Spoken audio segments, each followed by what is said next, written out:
right, welcome everybody. Welcome to the palace. I want to do a mic check. 1, 2, 3, 1, 2, 3. If I am good, please give me a number one, and we can get this viewer takeover started. All right, I have Lynn. Is it Lynn's? Lynn's and Rodimals. Say they're checking in from Las Vegas. Welcome. We appreciate you here in the palace. Hello, everybody. Hello, hello. As always, a shout out to my moderators in the chat. Thank you. Thank you all for doing an incredible job as you always do. I appreciate each and every one of you. And most of all, thank you to the members of the channel. Those of you that have signed up, you've joined the channel, you're now Palace members. Thank you so much. I really appreciate your support. So welcome everybody. I did something a little bit different this week. Normally I would release my thoughts, my commentary, and roll that out and then host this platform on Tuesdays. But I'm holding back. I'm going to release my commentary after we do this because I did not. This is like the final segment of Love and Marriage Huntsville reunion part 3, right? I was like, you know what? I want them to come in hot. I don't want to say anything. I want them to come in unfiltered, respectfully, always, and just lay it all out, and just share your thoughts about Love and Marriage Huntsville reunion, segment number 3. So I am dropping the link in the chat. And once we get you all situated backstage, we will get this party started. Somebody said, Queen Jaja, did you guys know that Destiny did an interview insinuating that Mel was cheating and had a baby? I'm guessing this will be her storyline. You know what? What's new? What's new, right? Consider the source. Do we expect anything different from Destiny? And I'm going to cover some pieces about Destiny in my review. But, Queen Jaja, I'm not shocked. Anything for a crumb, right? She's fighting for her life, literally, to remain on this show. So I'm sure she has to get pretty damn creative to keep her line, to hold her place in line. And if that's the best that she can do, then God bless her on her journey. All right. Let's see. Linda Gamble says, hello, Uppity, my sis. I've dropped the link in the chat. Feel free to come up. You do not have to show your face. We most certainly understand that some of you are probably winding down, right? But I just need you to show me that you're a real person. You can turn your camera off, and then we will get started. And if not, I'll just take over. I'll be the viewer. But hopefully y'all won't do me like that because I'm coming in, I'm ready, I'm prepared, and I hope you all are too. And let's see. Well, thank you. Willett Smith says, Queen Sheba, you have earned your flowers. You know what? I'll take it. Thank you so much. That means a lot. I appreciate that. It's alleged that Destiny's man is under house arrest. It's funny that you say that, Linda, because in my commentary, see, I'm not supposed to be sharing what I think. Tonight is all about y'all. But when you give my commentary, and by the way, members, you will get that first, okay? I'm going to release that to you first. But I'm just going to give you a little bit of what's coming your way, what's coming down the pipeline. In my commentary, I shared, Chow, Moses ain't coming on that show because I believe he can't. I believe he cannot risk it. Don't ask me why. This is all alleged. That's just the feeling I get from him. So I don't think he can make an appearance. And I have my reasons why. So Destiny, while you talking about babies, you might want to see if you're the only one. Okay. You might want to see why you got to pay for your trips and fly yourself out there. But let me digress. And let's see if we can get anybody to call in. Or come up. If you're feeling froggy, please feel free to jump. We have over 142 of you logged in. Thank you. Let's make sure we get those likes up. It takes just a quick second to support your small YouTube channels like myself. And when you like these videos, that keeps us pushed up in the algorithm. against some of the larger channels. Paulette says, I cannot take another season of everybody on the Mel hate train. You know what? Neither can I. Neither can I. It's my hope that the producers can get really, really creative this season. I know it may be hard for them to work with some of the talent, and it's like squeezing water from a turnip, but you got to come up with something, right? All of your cast members cannot get paid off the back and the coattail of a Melody Cherie. It's unfair to Melody. You know, when you come to work and you show up ready to go, and people keep your names in their mouths in order to put food on the table. I don't know, Carlos. I've said it before and I'll say it again. Maybe we need to rethink this lineup by way of casting. We Unlock Nation. Yes, thank you for the $20 super chat. Let me see if I think let me put that up there so that we can celebrate you, King. We most certainly appreciate any donations to the channel. So thank you. We Unlock Nation is in the house. He is in the building. Thank you so much. I appreciate it. Now, listen, let me tell y'all something. If y'all are not going to call in, we are going to wrap this thing up. And I am going to move on to the list of content that I've got to roll out. So I know everybody in the audience cannot be shy. And as a matter of fact, let me come on camera. So hopefully we'll get a few callers. If not, we can wrap it up really quickly. Not, it's not a big deal. I love to utilize your time well. But yeah, come on up. Come on up. I would love to hear your thoughts.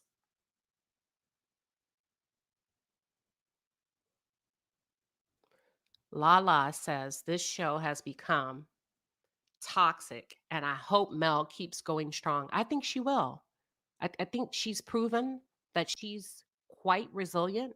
I think she's done a really fantastic job of staying the course, keeping her head up, and just kind of navigating through difficult times and also real life situations, right? It kind of sometimes when I look at this show, I see you, Lala. I'm bringing you up. Sometimes when I look at this show, I'm like, damn, can Black women not have a timeout? You know what I'm saying? She can't even take a deep breath. Melody really hasn't had time, y'all, to process her divorce. If you look at this thing fair and honestly, because cameras have been in her face from start to finish, right? So you would hope that moving forward, the producers that are working with the other cast members, they're able to come up with something different besides Melody Cherie. Lala, welcome to the stage, Queen. Hi, Queen Sheba. Hey, How are you? welcome. Thank you. Thank you. I love your channel. I always stay behind and just listen. So I love your channel. Just wanted to say that. And carry on doing the great job that you're doing. We appreciate you. And we appreciate you. I'm so glad that you came up. It looks like you're about to get this party started for us. So I am going to back off. And Lala, you now have the floor. Thank you. I think this show has taken a rather toxic turn. And I think as viewers that were originally started with the show, we were promised something that we didn't get. And I don't like the way this show has been going. I truly do not. I don't stand for any type of bullying in any type of form, anyway. And for this cast to bully this woman, this black, beautiful, strong woman, irritates me I can't even explain it, irritates my soul. These men are narcissists. They have toxic behaviors that they have displayed over and over again the last 5 seasons, and they have not been reprimanded for it. This reunion was totally shambolic, and I'm very disappointed with the way that it was edited. But I'm really proud of Mel for keeping her composure and being true to herself and reading these people.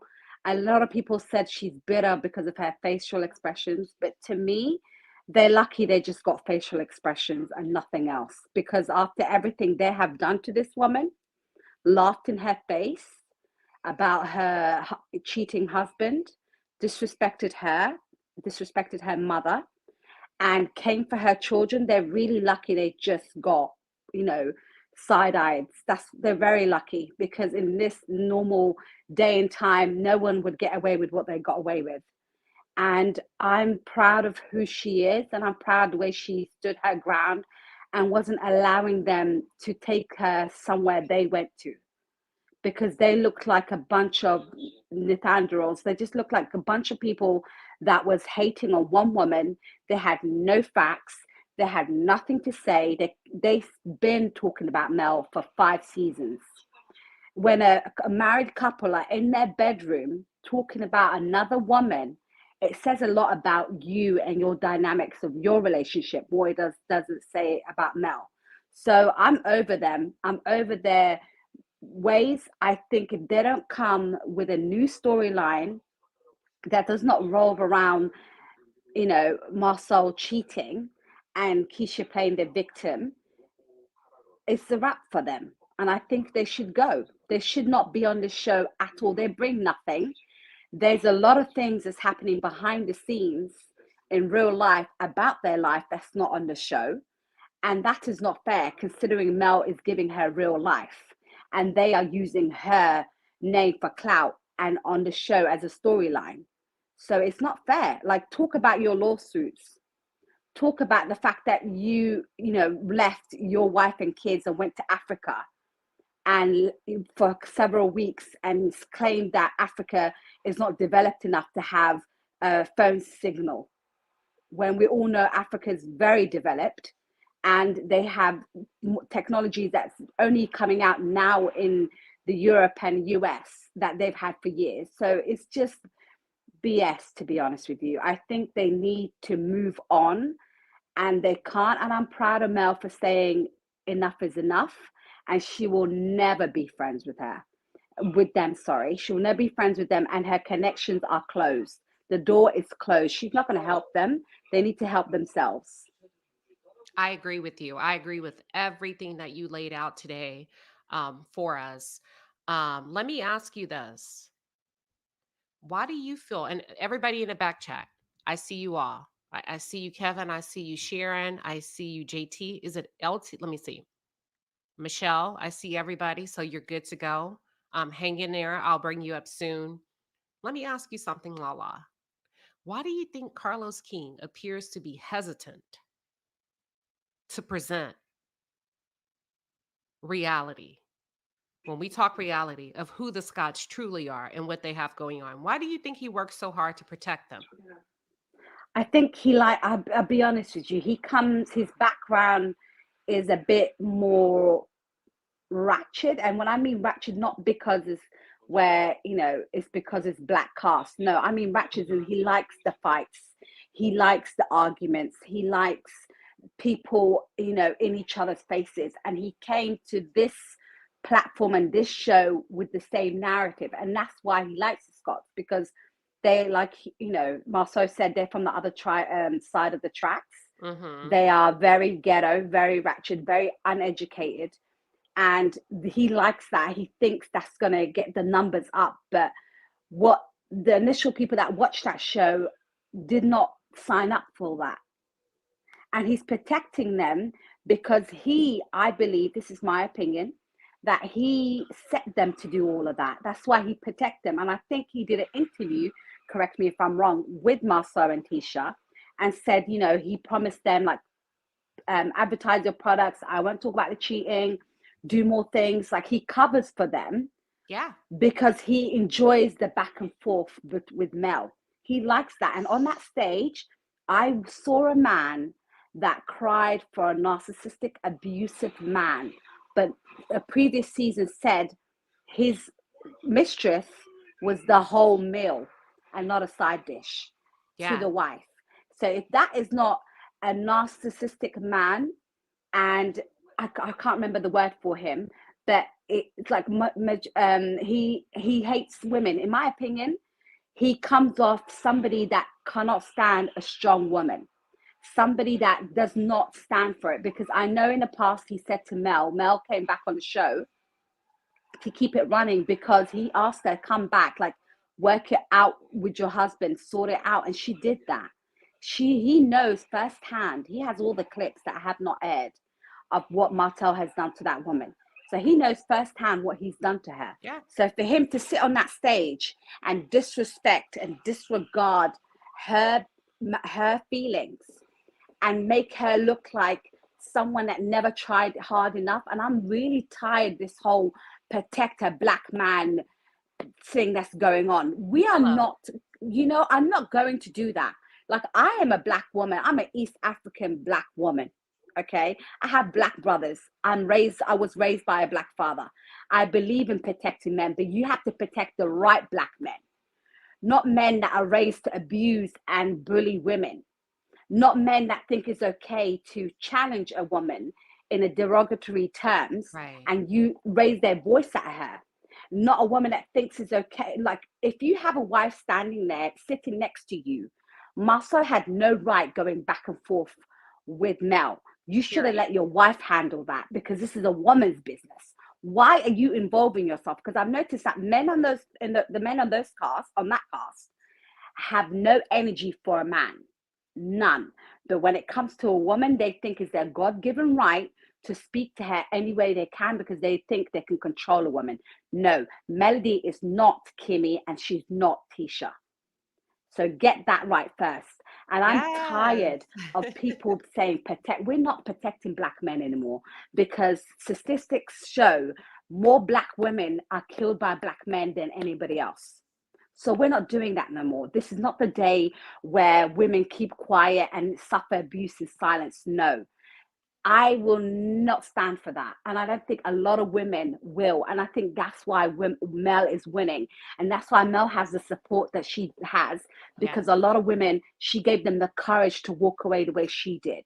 It takes courage to leave a man after you had a child 3 months ago and go bankrupt, close all your businesses, leave with nothing, and he still robbed her. Leave with mattresses, sleeping on air mattresses on a bed in an Airbnb while you fixed your life. That is a strong woman, because God created women differently. We can handle things because we always put things on a back burner, and we'll come and sort out our traumas and our problems later on once we are settled. And that's what she did. She worked on herself after she set her family up. So for him to sit on that chair and say to her, what do you think you could have done? Nothing. Because Yes. that man will cheat as long as he wants to. And he said it to her before. He's going to cheat smarter. So I Placebo. think she Yes. did the best she could. I think, look, everything that you have said has been absolutely spot on from my perspective, in my opinion. Like, I could not have said it better. And I think one of the best things that came out of all of this, the drama, the saga, is we united.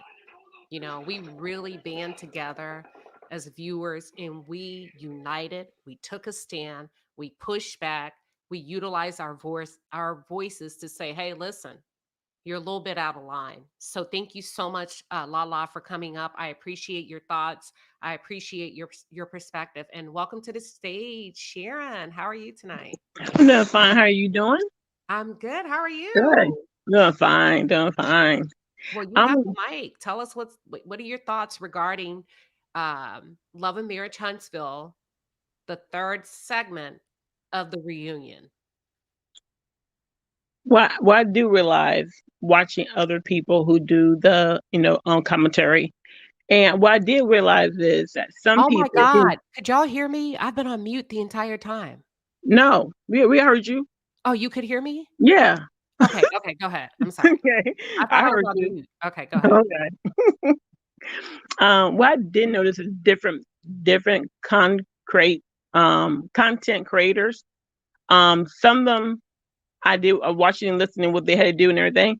I do realize some of them just only watch the show. They really don't pay attention to the IG. They don't do the IGs, follow the IGs. They really don't watch. They really don't really focus more on the hot topics of what the cast are doing behind offset. But when they do catch it, they usually catch it on Martell's side or someone else's side. So they really don't know the dynamics, what actually happened. was online. For example, you know, they know it was on TV. Melody Martell took $17,000 our bank account, right?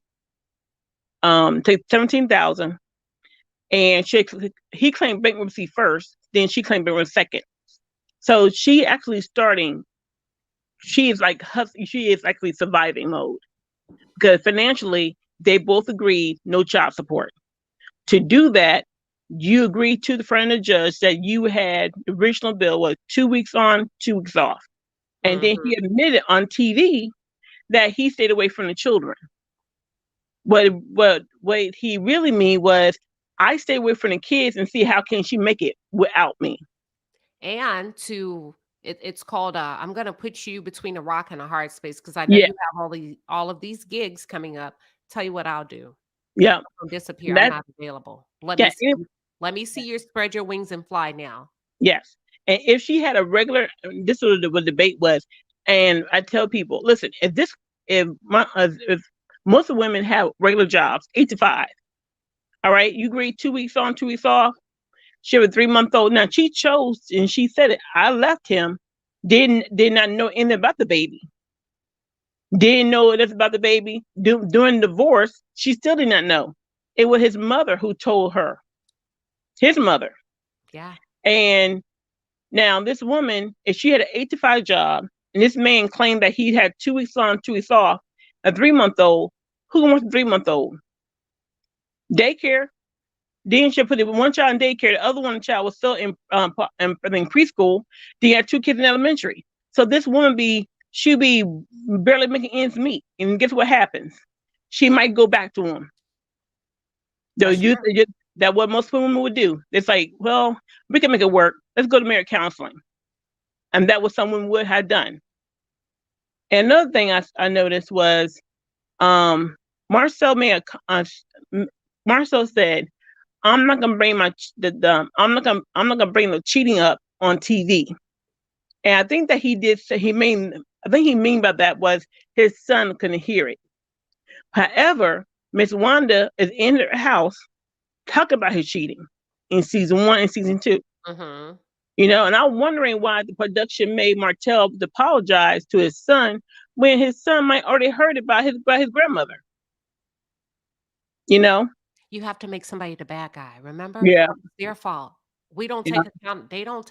We don't take accountability for anything. It's their fault. They're after our marriage. They're saying things in front of our children. Yeah. But guess what? They're free game. Yeah. Not only are you free game, your children are free game. Your mother's free game. All of that, you know. And you know what's the effed up part about it all? Martell participates in it. Yes. And I think, you know, this how I'm wondering. When he was him Melody doing well, right? Before the show. Doing well, he became friends. I want to know how Martell behaved around them. Behaved around them. Like he was better than them. I don't think so. I probably, if I had to guess, probably what you saw in Destin. Think about it. Remember, he told Mel they were coming. Told her they were coming over. I think he probably he was very intrusive a lot. I don't think I think she just kind of went along to go along as a great wife. Like that's his friend, that's his friend's wife. Okay, that's fine. We got dinner when? With who? With the Scots. Just the same thing that you saw in Destin. No, I mean, what was Martell like with the men only, with Marceau and Maurice? Was he showing was he trying to be, did he show his uppity and they was down below him? Now that they switch around, now now he don't have what he got. And that's what I see as, you know. He should, go back to, I think, season 1. Remember they were talking around the car. Were they at a car wash? I remember somebody washing a car. Martell, was he washing the car? And Maurice and Marceau were confronting him about alleged rumors with having a side piece. Did you see the position and the stance and the attitude and the tone that he took with them? That's probably the response to your question. Okay. Yeah. All Yep. right. And Yep. then my other one is Destiny. Now, this was interesting about this. Now, she's online and she's saying that she gave Mel, helped Mel with a car and that kind of stuff, right? Now, mind you, that'd be great. And while she told Melody she would get divorced, that everything she's saying now would be nice if she put that on front of the cameras. You She know, yeah. she I she mean, don't I, know. I mean, I'm been saying that could be her thing was, but if what interesting was there are two women who got divorced. Different in Destiny tell her to after her divorce was finalized. But Martell already knew while because he friend with LB. Mm-hmm. While they were going through a divorce, well, she didn't tell Melody till later. But the point is, like, don't wait till last minute. Cause what we saw on TV, you came back to Mel what Martell's saying. Everything what Martell said this, Martell said that, and said it was actually, it's not uncommon for anybody who getting divorced and your car break down. Like you like all this time I was married, nothing happened to my Yeah. car. Now suddenly you get divorced, you got all the other problems coming through. But the point of what I'm saying is that Destiny were more into going reporting back to Martell. You know what I found odd? I'm like, well, damn, that's the least you can do as much as they've done for you. Okay. Mm-hmm. As much as that's the least you can damn do is pick her up and give her a ride. Hell, my car has broken down before. Mm-hmm. I've gone out to my garage and left my battery on, and Mm-hmm. had to call a friend, come pick me up real quick, So what? That's not phenomenal. That's not a wow factor to bring Yeah. to reality television. When I turn on my TV, I want to hear you lay some shit down that's gonna wow me as a Yeah. reality television star. Mhm. Because $6,000 did that wowed me. Like, Yeah. damn. Oh, that's Yep. pretty nice. You know what I'm saying? So how much time has she had to come up with that example? Yes. Yep. I And number gave two. you a ride. Mhm. Girl, stop. Another thing I want to say, because some people still got upset with Carlos when for my thing is Carlos, stop telling people, I'm being serious. They want to get divorced, stop saying they look cute. Because on Atlanta Housewives, Cynthia, right, the model, she was her child father is about the actor, right? Mhm. Okay, name is the one the Five Heartbeats. Okay, he that's where her child father is, right? And then people was when they found out about that in the early stage of Housewives, which she was on, they said you guys look good together. You guys should be married, blah blah. And she said we do look good together, but we cannot make it work. Simple as that. You know what I'm saying? Well, I And mean, he claims to be really good friends with Melody. He yeah. claims to be really good friends with Sheree. Then respect where your friends are in their Hmm. relationship with Martell. Why are you playing both sides? When you're in front of Sheree, yes, this is a great couple. When you're in front of Melody, I really wish that stop it. Move on. And as a matter of fact, of all the things that you can talk about, it's funny to me that you highlight everybody else's business as if she doesn't have a successful skincare line, Yeah. as if Hmm. she doesn't have a successful apparel line, as if she doesn't have a great foundational teaching program, masterclass with Melody, as if she's not a producer and have developed and implemented her own show, as if she's not an actress. Come on, Carlos, don't play with us. Why are you talking about their situation over 2 years later? They've been divorced. You know why? Because Martell needs a storyline, not Yeah. Melody. Yeah. I'm sorry, I kind of got No, into right. No, okay, it makes sense because the same thing I told like last the last reunion, he was saying that his mistress were all bag of chips. Now, all fairness, to me, again, there's Mel different. For me, if he was all bag of chips, then Martell, once he divorced Melody, he should marry her. Because believe it or not, there are men back. I remember in the '90s watching Oprah shows. There are men who had a mistress and they actually divorced their wife, lost every damn thing, and married the mistress. He didn't want her. Yeah, he don't. No, he didn't. He didn't want to start from the bottom again. He don't He want didn't her. want to work that kind. He don't want to. Oh, he wanted her because he's still messing with her. No, he He don't don't want to want start. her forever, forever. Like a man asleep. I mean, Uh, should we well, no, really have this conversation? They got blow up dolls, so we know a man will lay down with anything. well, You he see what gonna I'm saying? yeah, but he gonna marry her at 50 or 60 years old because he needs somebody to help him out. So he gonna marry her down the road. He ain't gonna marry her here when he's 50, 55. He gonna marry her. You think so? Oh yeah, because he getting old, and when men need help, they gonna find whoever's gonna help them. So you're talking about Ace the coleslaw. Yeah. Okay, we'll be And it tuned was, in. I'll be watching. yeah. I don't think he will, but I could be wrong. No, he gonna because who else gonna deal with that? Because for me personally, I know Cherie. I know that for a fact because her son ain't playing that crap. Her son ain't playing that, so I ain't worried about him. Think if he's due propose to her, it's all stage. So I ain't worried about that part because Cherie can't even afford her own stuff. So two broke people, All right. Well, two thank you broke so people can't be much, together. Okay. Sharon. All right, I'm gonna Thank sit you for down and stopping let's talk. by. Yeah, we appreciate you. You've Right. definitely put some things out there for us to consider. You could be right. You know what I'm saying? If he marries her, girl, we're gonna be shocked. We all gonna be shocked, and we're gonna come looking for you because we're gonna take you out to dinner. We're gonna celebrate you. Thank you, Sharon. That's it. All right. Hey, Kevin, welcome to the stage. I see everybody backstage. I see you all. We're going to come to you. Just hang in there patiently. Kevin, welcome. You're on mute, Kevin. Let me unmute you. Let's see. Okay, now we can hear you. There you go. Can you hear me now? Yes, we can hear you. Tell me, Okay, tell me great. what are your thoughts? We're wrapping up Love and Mirror at Huntsville after 30 episodes. You've seen I the know. part 1, part 2, part 3. Where are you now? This is a show that just won't stop. It continues and continues and continues. Don't you agree? I agree. Can you hear me? Yep, Oh, okay. I agree. No, go ahead.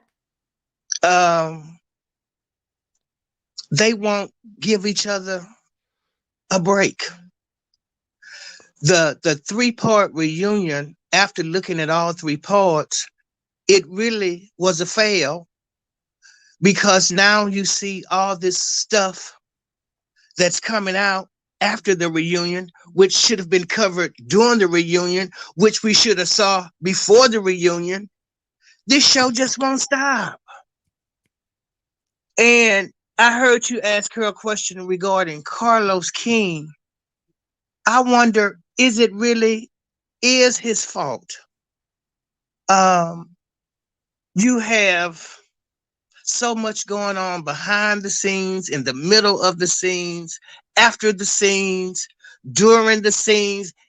It's just a lot going on this one show, and it won't stop.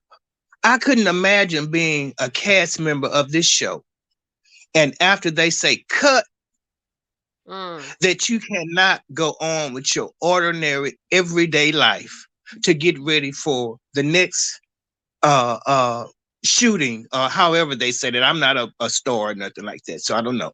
But to get ready for the next time to start shooting, that you've been crusted and busted and with all this stuff from the past, it just seems crazy.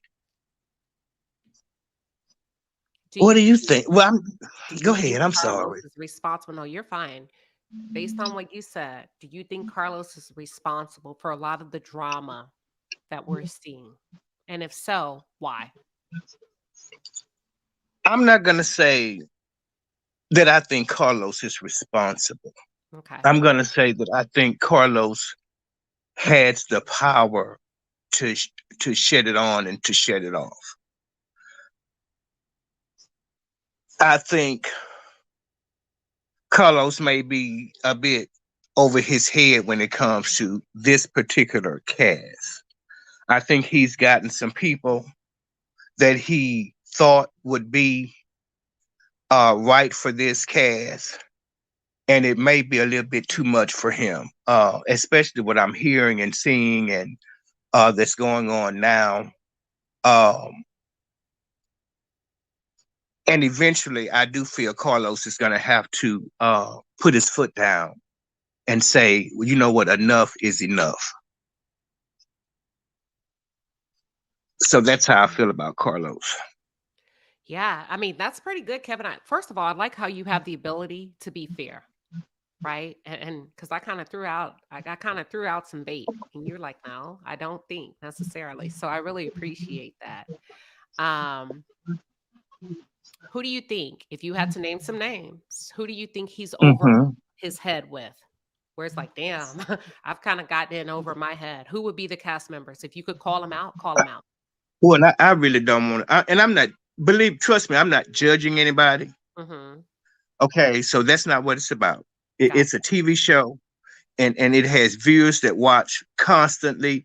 You have content creators that are blogging constantly, and it's going just like this. Every few minutes, it's going.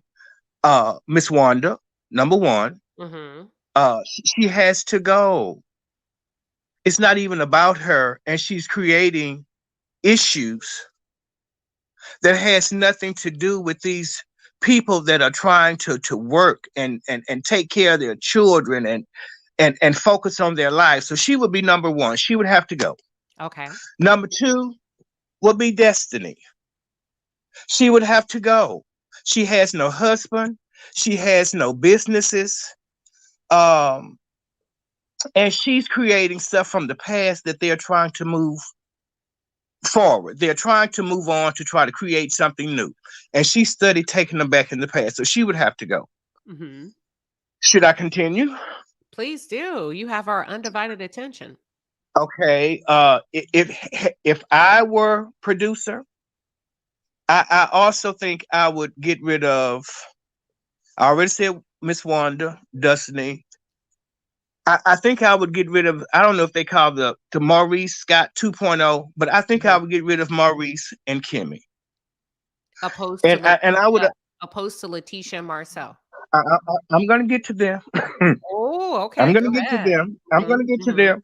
I would tell Kimmy that she could be a friend of the show, that they would be friends, but I would allow her the space to get well, to get her body together and to try. And because there's too much going on in this show. Mm-hmm. And when it comes to Letitia and whatever Marceau, if I would tell him that if he did not focus on his businesses, and if Letitia could not keep Mel's name out of her mouth and focus on her stuff, this would be their last season.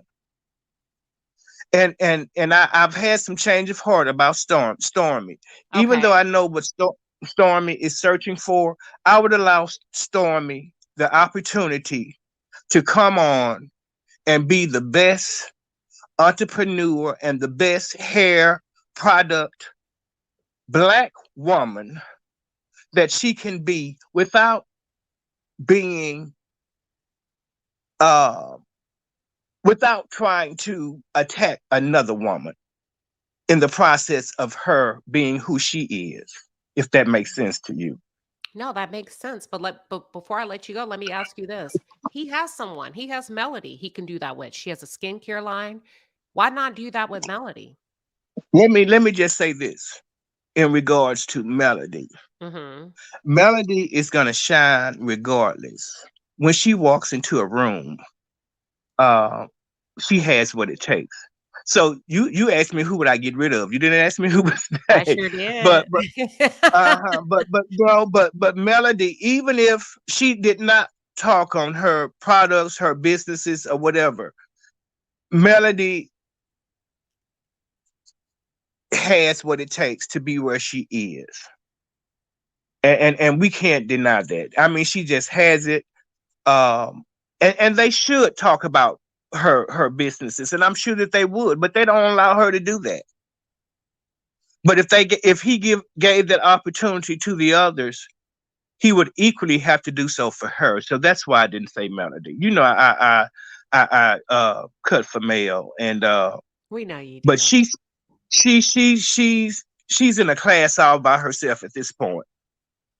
So we don't even have to speak on her. You know, she has what it takes, and I'm not saying that she's the what she is though, but she has what it takes. So I don't have to uh really say too much about her. I was just speaking on why um the show is getting to be a little bit much. That's all. And you did a hell of a job, Kevin. You know, we love you over here. Look, everybody's agreeing with you in the chat. They're showing you love. They're showing you love backstage, honey. They're lighting up the private Oh, chat saying, wow. I agree with everything that Kevin is saying. We love you so much. Listen, feel free to come back up if something else strikes your fancy. As always, I appreciate you. I appreciate your perspective. Okay, and thank you so much. And I just want to let you know, since our last conversation we had, I don't know if you remember, but I just want to know you are doing a tremendous job. Aw, It's a lot of content creators that are very good at what they do, and you are amongst the top of the list. You and several others. So keep doing what you do, and please believe that people are seeing you, and you are making things happen. thank you so much. You Okay, just thank blessed you. me. Okay. I'm All blushing. right. If I could turn red, I would. Thank you, Kevin. All right. See you later. Okay. Okay, you too, honey. Bye bye. Bye bye. All right, Miss T, welcome to the stage. Mic check 1, 2, 3. You may be muted. Let's check in. Mic check, 1, 2. You sound great, Queen. Welcome. Awesome. Well, thank you for having me. I've been holding on to this since last week. Okay, well, bring it. I will step back. The floor I belongs to have. you. Um, I gotta make sure it's not too loud. Um, I guess the,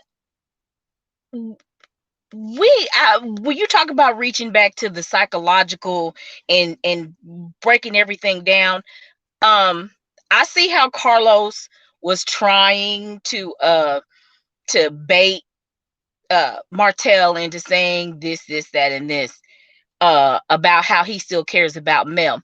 But I'm gonna reach back and I'm gonna come around. Martell and his mother have an Oedipus complex going on. And I say that because his mother, Miss Marlene, raised him to think, and she's probably one of those women that said, oh, you the man of the house now. You the man of the house. You the man. And he was adored and worshipped by his mother. And because Martell does have a very nice physical appearance, very nice physical appearance, and he worked on that and he used that to get Melody, and he drew her in along with his narcissistic ways. You can't tell me, because of the way Melody was raised to be a good Christian young lady, Martell has been cheating on her from day one. Martell was getting head from other girls because Melody wasn't giving it to him, but he was drawing her in. That's why he didn't expect her to leave. And I believe Melody found out a long time ago that he was not a faithful man, but because she was raised in the church and she was probably told, you pray on it, you keep praying for your husband, he'll come around, he gonna do right by you. And it got to the point where she was like, she did what she was supposed to do, and eventually it was a wrap. She got fed up, which is one reason why a lot of people talk about how us as Black women are trauma bonded with Melody, because, and we are. And it's not just Black women, it's women all around. We're all trauma bonded with her because we've all been through some type of this, especially women that have been cheated on. And it's not even being cheated on. The fact that he drew Melody in and she was probably worshiping him like his mama worshiped him, and still does worship him, because to this day she says, oh, my son is a good man. No, your son is not a good man. He might be a good person, he might be a good human, but he is not a good husband, and he never will be. You dropping a mic or you just taking a pause? Because you won't I'm follow. just taking a pause. Take your time. I just it Melody has been through so much, and for Carlos to try to backdoor her with, oh, I think you're still in love with her, I believe Martell is in love with her, but he's in love with the fact that he can't have what he once had with her, and it will never come around again. He doesn't. He refuses to accept that, and it's a sad commentary for him, and it's even sadder for her and her children, because she's not going back. It's a wrap. And the fact that on the last episode where he had the audacity to say, "You've been with too many other men for me to want you back." How do you throw that up in somebody's face, knowing good and well behind the scenes you trying your best to get her back because you're trying to make a show? It's a sad commentary, very sad commentary. And as long as there are women out there who look at him and have the whole pick me, like coleslaw is a pick me, and that's what he feeds off of. And he cannot believe that Melody is not feeding off of that anymore. That's all I got right now. No, you make a lot of sense. Melody is doing what you should do with the narcissist. If you are tuned in, if you've had any type of experience, any type of negative impact from engagement with the narcissist, you've got to starve them. Cut them off. You've got to starve them. No attention, no response, no nothing. It literally drives them crazy. It's the only thing that works. And Miss T, we appreciate you. You lit it up tonight. Thank you so much for dropping those jewels. As always, we appreciate you in the palace. Thank you. Have a good night. Y'all have a good night. I'll be here. I'm still hanging out. Okay. All right. No problem. Uppity, you are up next, my friend. Mic check. 1, 2, 3. You may be muted. Double check. No, it sounds. Double check. Double check. Uppity. And if Uppity, we'll give you a couple of seconds. Can you hear me? Hear me? A little bit. Turn it up just a little bit. Somebody said Coleslaw said she was done, but Mel is really done. I love it. Mic check. Uppity.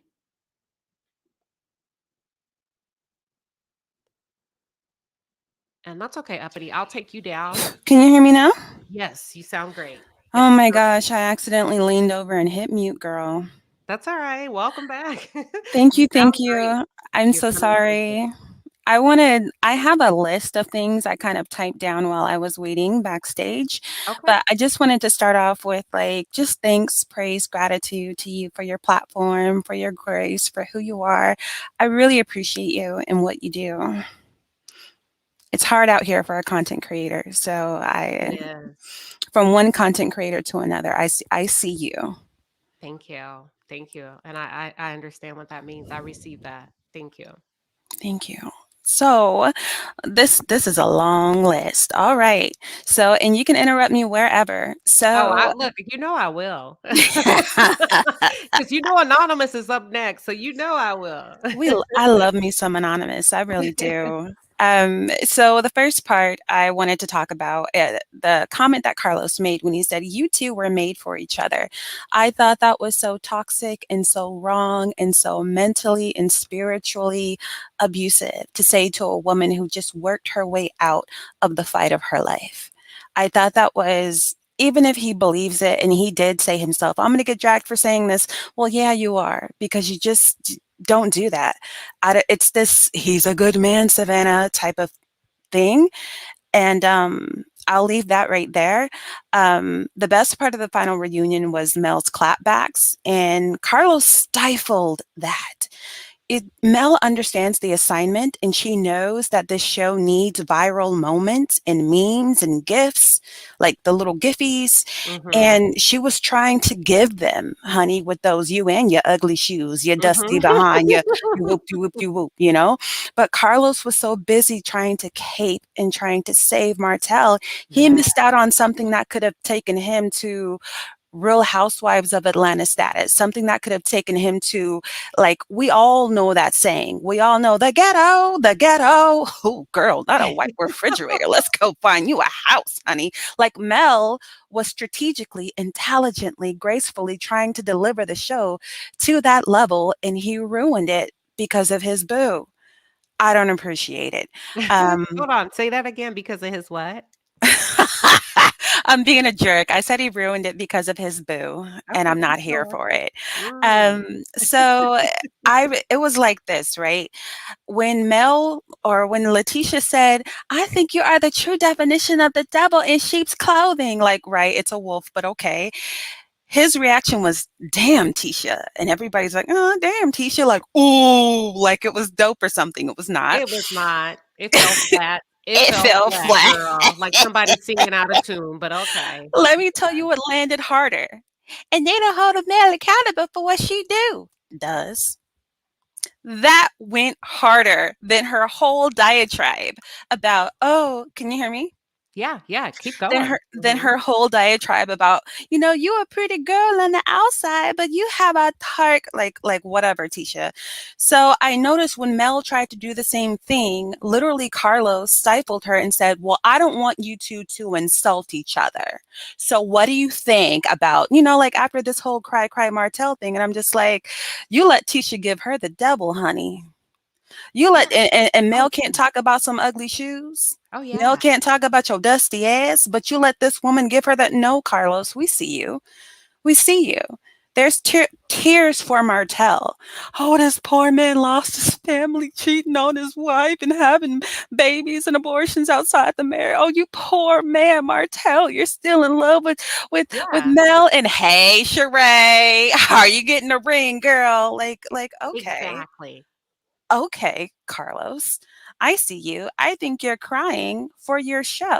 I think you're crying because Mel and Martell carry the show, and you don't really have a lot to work with these other people who want to be on TV but don't want to be transparent. So yeah, weep for your pockets, weep for yourself. I get it, but also he is very partial to Martell. Moving on to Destiny is currently online fishing for a back and forth with Mel. And of course, they're filming right now because she knows Mel is done with her. And I'm just like, you have cheapened yourself to the degree that nobody cares about you. To the point where even if you have a 180 and all of a sudden become transparent, we don't care. The way you Yes. treated Anthony Lofties, we don't care. Girl, oh my God, was she listen, Anthony held his composure. Held it down. Because I would have clicked. When she walked off, she would have Yeah. gone back to a blank screen. You A would no, I blank. 'cause I know how to play. You wanna play? Then let's dance, baby. Because 'cause I'm gonna cut you off on this live. Because you were that was so disrespectful, You and you know know, what she just did? What I don't think she realized? The first thing I said to myself is, "She will never come on my channel." oh, I've heard so many content creators like, you can't come over here. You can't, don't even do it. And here's what I think she did. I think the way she treated Anthony Lofties and the way he held it down, she has elevated him in the eyes of people who respect what Anthony does and people in this industry that Anthony knows really well. Like, he knows Oprah's makeup artist, yada, yada, yada. Like, he's had interactions with Andy Cohen. I'm just like, He ate her they ass just look, up, though. You gotta give it to her. He ate her ass up. Excuse my language. He he tore her up did. with those receipts when he said, "So tell us about 4 months when you had to live in a hotel." She's like, "How you know that?" Girl, how come you don't know that? Mm, mm, mm. Tell us about you squatting in LeBarrick's house when it was already on the website for sale and you were Oh, still in it. wow. Tell us about it. Yeah. Like, but the way he held it down, I'm like, you're going places, sir.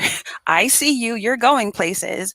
And let's see. I have here new reunion host. There's that guy, Dustin, that Carlos is always on Mhm. his channel with. Mhm. I need him to do the hosting and I need Carlos to back down because Carlos has so clearly demonstrated that he is in such deep cahoots with the Scotts that so much of the reunion to me was uneventful. Like, I was sitting there like Gladys Knight, like gowns, great gowns. Like, it's not giving because here's should I go there? Let me go here first. No, I'm gonna go there and then go here.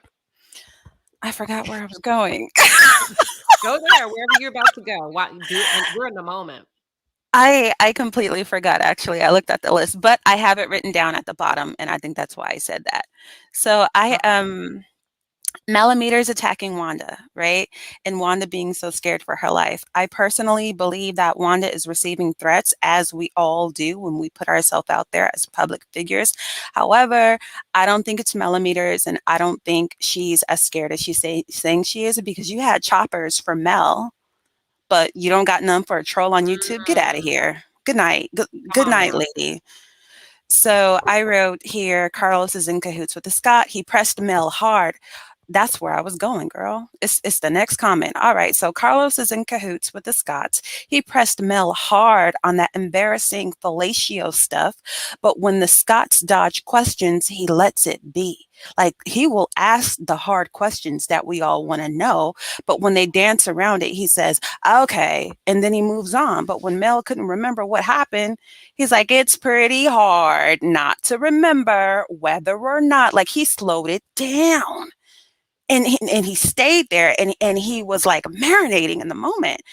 And I'm like, you don't do that with the Scots, homie. And he did the same thing with her mother. Let's rewind the reunions back when he says, "Well, even if you did, we're all adults.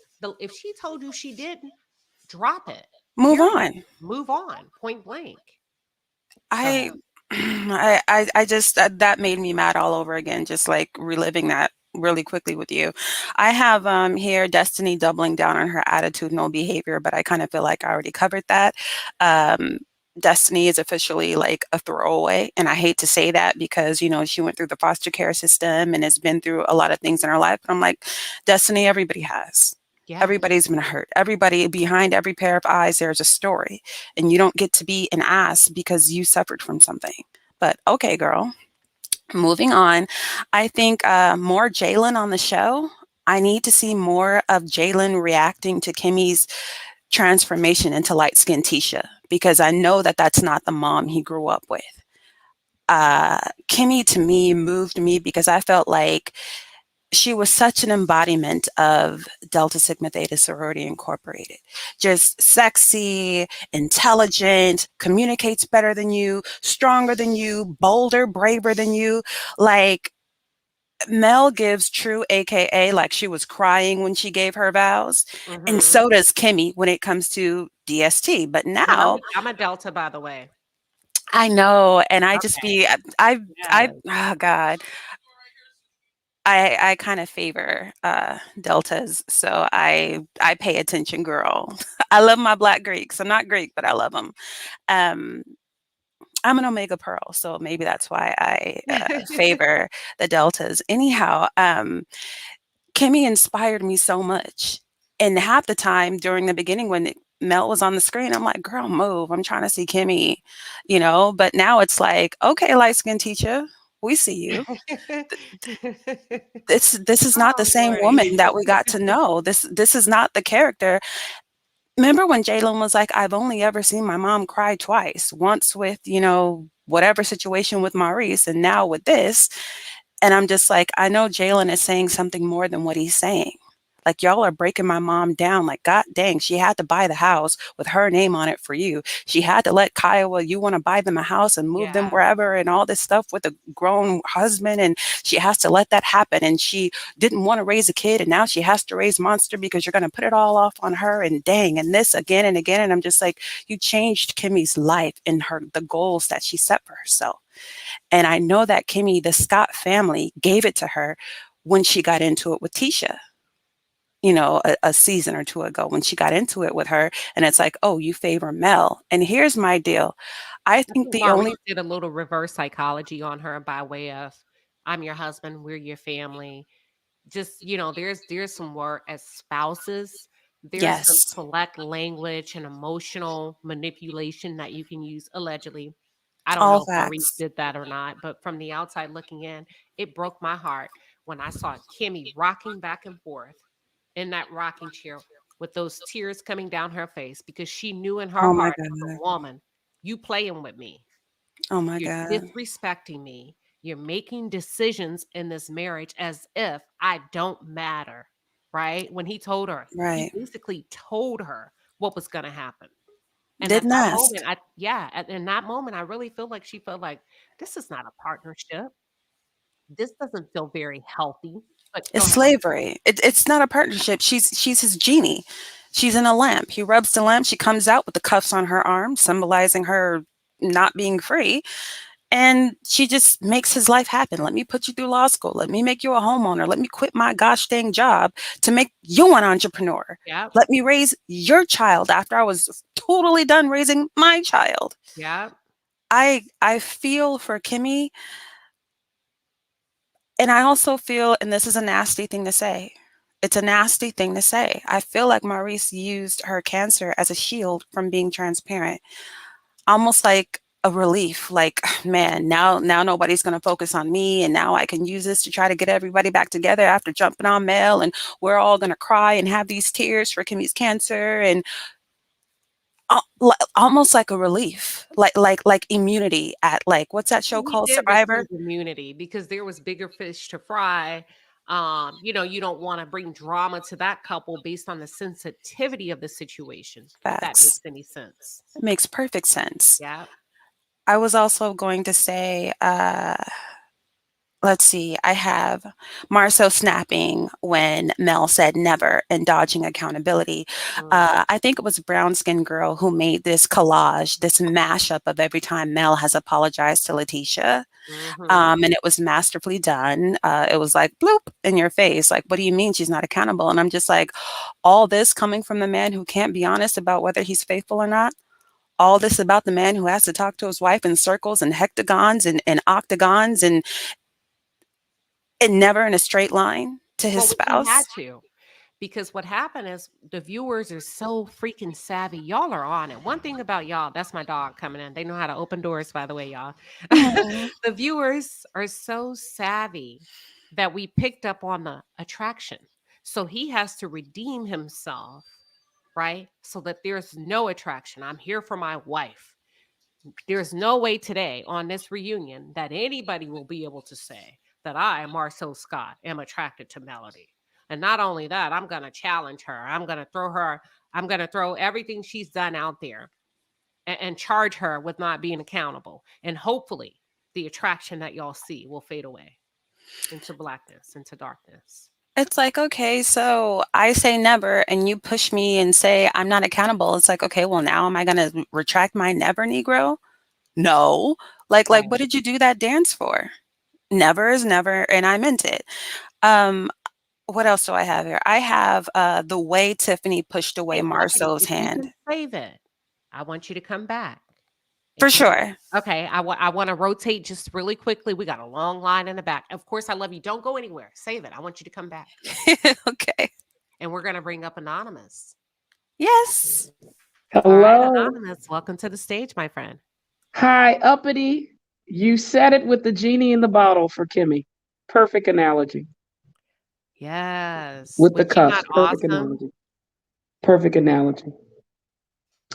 Ah, yes. Queen Sheba. How are you, I darling? am good. Let me welcome you to the stage. Welcome, Anonymous Queen. Thank you for pulling up and tapping in. Yes, we are talking Love and Marriage Huntsville reunion part 3. We're on segment 3. We're kind of shutting it down and just sharing our thoughts on a viewer takeover. Anonymous, what's on your mind tonight, Queen? Well, first, I want to honor my fellow Divine Nine member. I know you had your Founders Day this month, as we I did. did. Thank you. Part of my sorority, Alpha Kappa Alpha Sorority Incorporated, but I respect the Deltas. I think the reunion, all 3 clips for reunion 3 were an example of narcissistic rage and how Melody successfully used the 10 methods to counter it on that stage. On De Silva's live, I think maybe 3 or 4 days ago, we looked up narcissistic rage as done by psychotherapists and psychologists, talking about it. And basically, Melody was doing things. She stayed calm while the narcissist was trying to provoke her. All the narcissists on that stage were trying to provoke her, I believe. Absolutely. Allegedly, in my opinion. I agree. She also used the truth to combat the narcissistic gaslighting that was happening on the stage. And when she was vulnerable, she didn't let the narcissist who wants to break her. She regained composure, especially when it's heard. I think one of the content creators, Color Me Pink, revealed that Martell, or I call him Hotel, had a collapse probably after her successfully talking about his shoes, because he looked really mad after that. Your ugly shoes. Come on, Melody. You've been hearing That was Virgo funny. energy. That was funny. Virgo energy and cachet. She gets on him about them loafers, baby. As well as Color Me Pink. They both do. And the other things. But I think she did a great job. But you noticed on that reunion, Carlos is too biased. Completely. He just recently said on an interview this past 2 days ago with another podcast person that he loves Martell Holt. Again, yeah, he loves him because Martell Holt is him. He and Martell Holt are the same. They have an insatiable appetite for sex every hour, minute, and second of the day. And they think that women should be underneath them. They're the classic examples of misogyny and chauvinism. And what was really disturbing to me is when Carlos tried to still have Melody go back to 2018, stating that they were the perfect couple, you know, this was the perfect marriage, blah, blah, blah, knowing full well it wasn't. And not so much to get on Martell, but Melody and Martell Holt were unequally yoked from the beginning. They were unequally yoked in terms of their views of what marriage should be. They were unequally yoked as it came to education and the ability to comprehend and speak. They were unequally yoked as it relates to a desire to provide generational wealth for their children, and also how to even have temperament and the ability, just because somebody is making an argument, to not go crazy because you feel that you can't speak your words correctly. They're different. Now they have 4 beautiful children. And maybe that's the difficulty when you're dating and marrying a dumb jock. You have beautiful kids. Well, I think Melody loved him. I think Martell is very specific and who he preys on. Okay. If you look at the blueprint and if you look at what do they call it? The type, but there's another word I'm looking for. If y'all can read my mind, help me. There's a type, right? Young, naive, inexperienced. And correct. Even though Melody was his wife of 13, 14 years, he repeated the same pattern with Coleslaw. The difference is Coleslaw did not have the community, the support, the drive, the prayers, the mother, the well-rounded family. She didn't have a Miss Van that propelled her to greatness. Coleslaw didn't have none of what Melody had.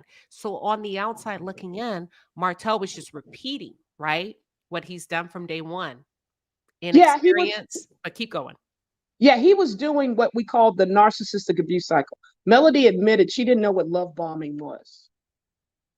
Love bombing is the first stage, or the idolization phase, of the narcissistic abuse cycle, where the narcissist is an actor playing as if they are Prince Charming, or their prince in shining armor coming to rescue the damsel in distress.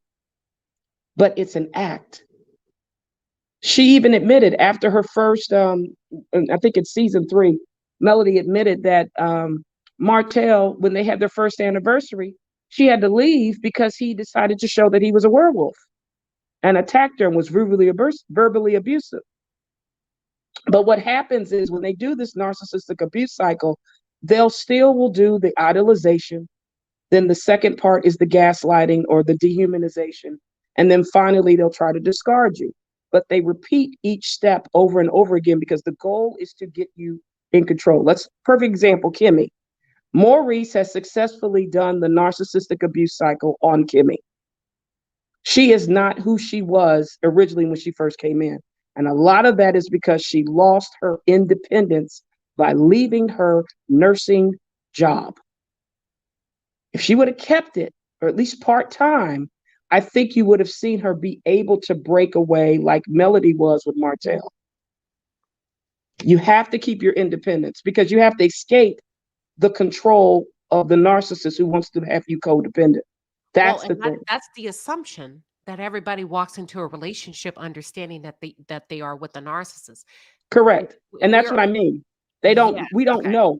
A gotcha. lot of it is Melody she said it. I didn't know what love bombing was. I didn't know that the man was lying to me to lure me in. It's like a wolf in sheep clothing. You see the sheep clothing, but you don't know that they're a wolf because usually you're getting their best to Mhm. you.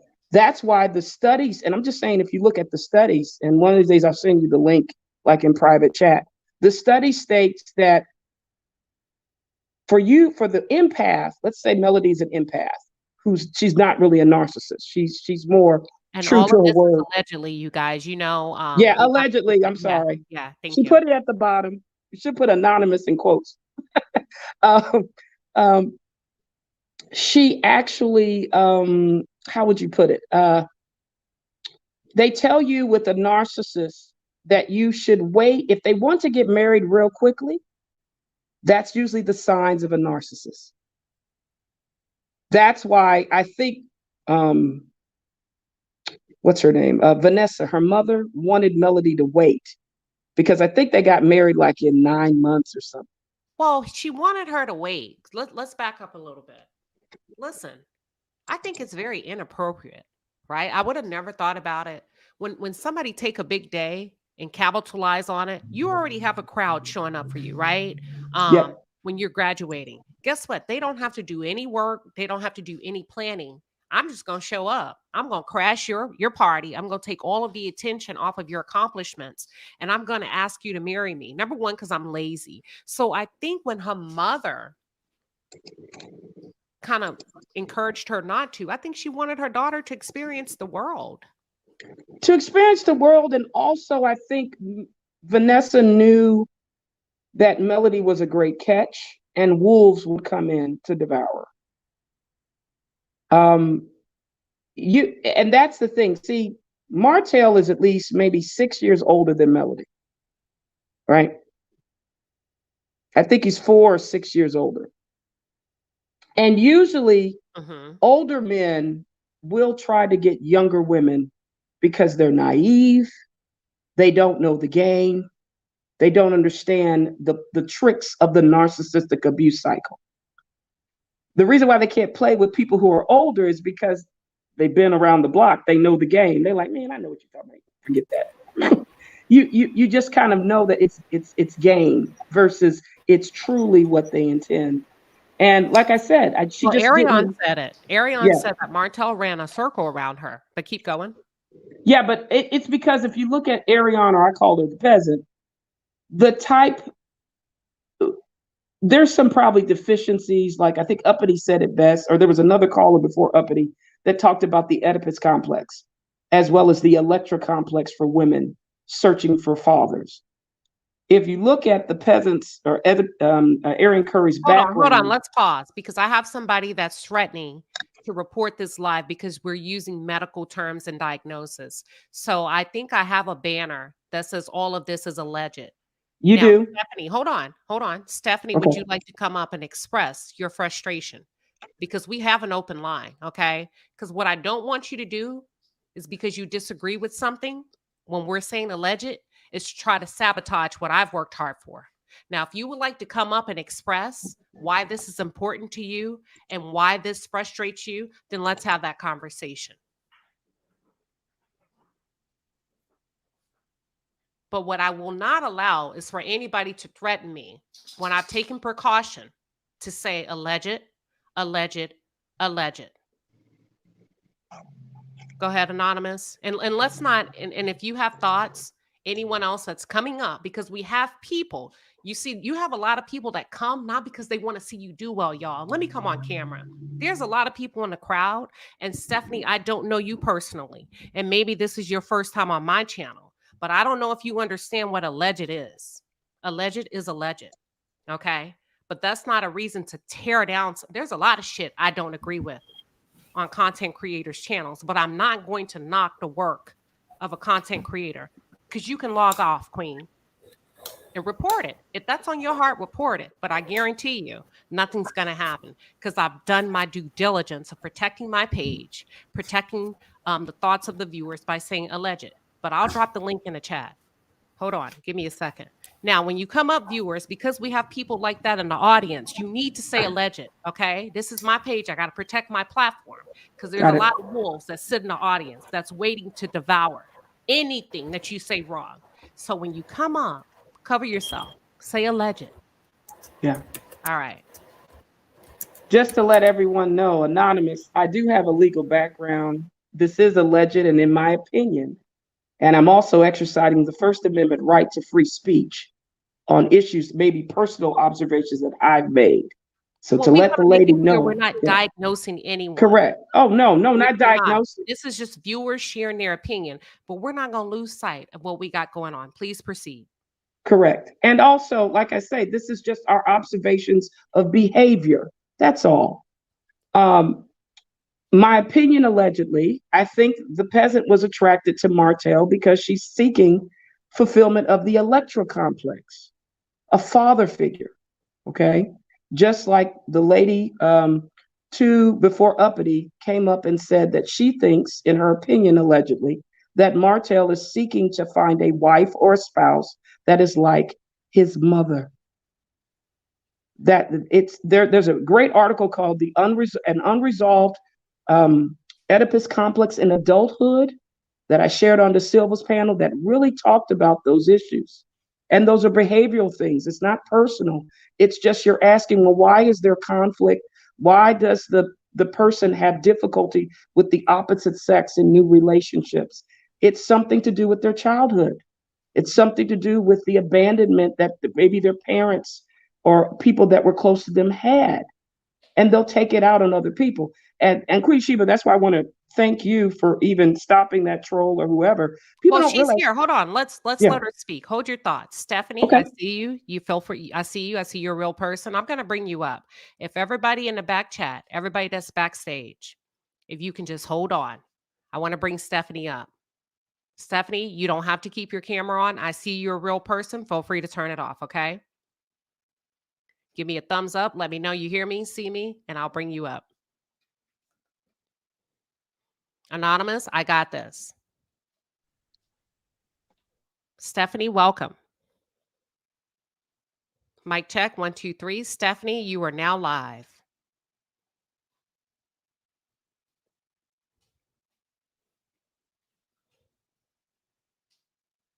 We're going to give you a couple of minutes to work out your audio.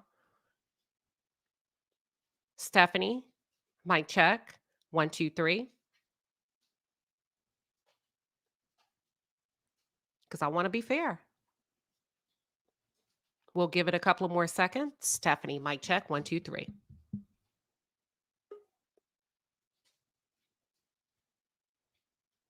We're ready whenever you are, Stephanie. All right. As I thought. Anonymous, go ahead. Yeah.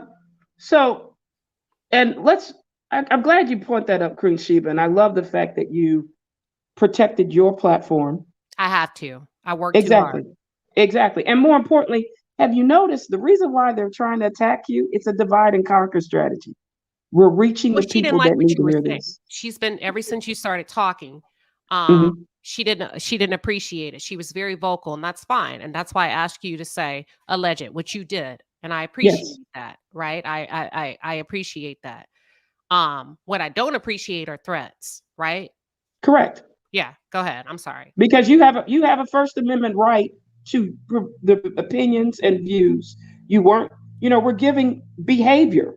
You can do that. Lay persons can give opinions. We're not medically trying to say this person has this. We just see the traits are the behavior of what someone is doing. That's permitted. Yeah. That's permitted. And if you could leave us with just one takeaway, Anonymous, regarding just your thoughts around all of this. Chuck, you're next. I see you, King. What would you say? What you, as you watch segment 1, 2, and 3, where are you as Love and Marriage Huntsville wraps up? I think what I'm noticing is the turf war is still continuing, where you have the direction that Melody Cherie wanted to initially have, with it being couples, businesses, families, a little bit of shade, versus the direction that people who are like Carlos, Martell, want to have it be conflict, drama, chaos, narcissistic gaslighting, other things. You're seeing that tussle happening even with the content creators. The example that Uppity gave and the other lady that gave that I heard talking about Anthony Lofty's and Destiny Payton's interview is a sure example of that. But what I want everyone on this panel, in the chats, as well as Queen Sheba, and for any other people hearing, is you have a right to agree to disagree. I don't like to stifle people's dissenting opinions or affirmations. We live in the US of America, which allows the First Amendment. We need to appreciate it and continue to do what you're doing. But we're seeing that another thing, just to finalize, Love and Marriage Huntsville, the reason why people are so invested, because it's a microcosm of society. This is what people are dealing with every day in every life. How to have behavioral relationships with people that might not like you or do like you. Mm-hmm. So it is a great learning tool, but just keep it up, Queen Sheba, keep it up. I appreciate you. Thank you for letting me handle that. I like to deal with things in real time, just to show you guys that I can navigate through the tough spots, because if you don't see it in real, normally it's from the chat, right? And it was like, okay, whatever. But you know what? Bring it. And I don't mean bring it in a negative way. Let's talk about it. That's what we do here in this palace. Royalty.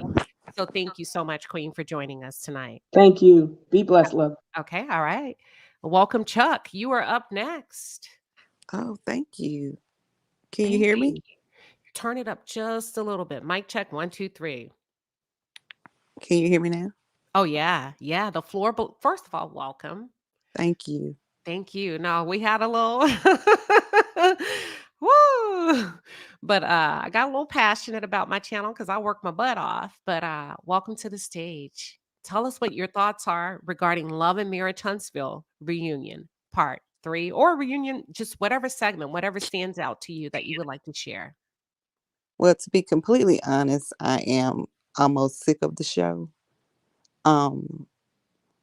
It's just like I feel like the Scots are bullies, and the men and Tisha. I'm not gonna say Kimmy because I think Kimmy. I think Kimmy seems pretty cool.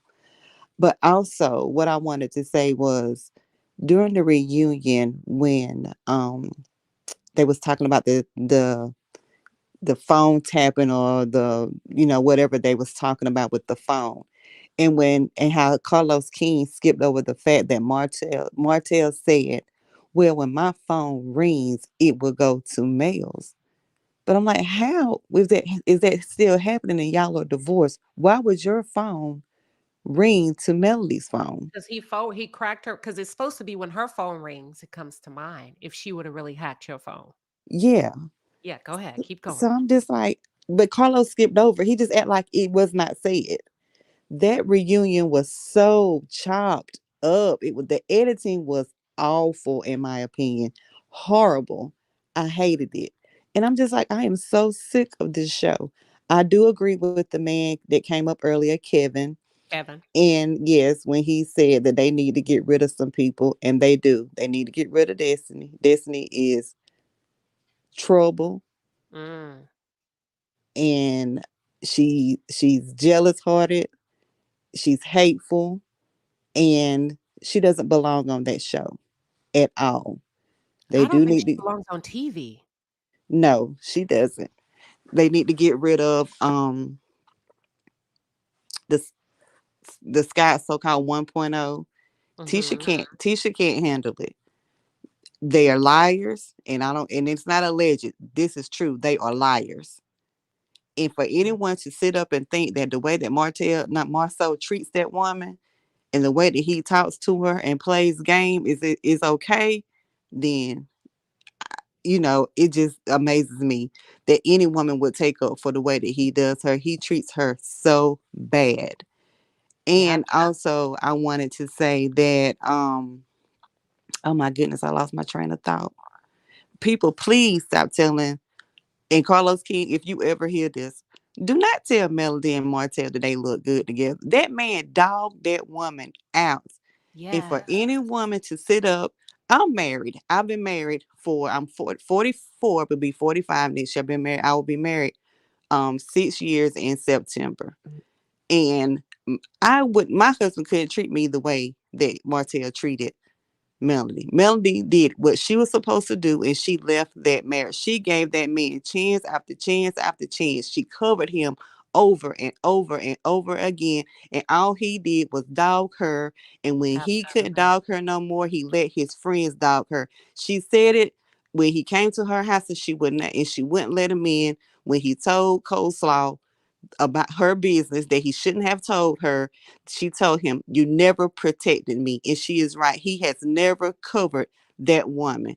He has let them people use and abuse her.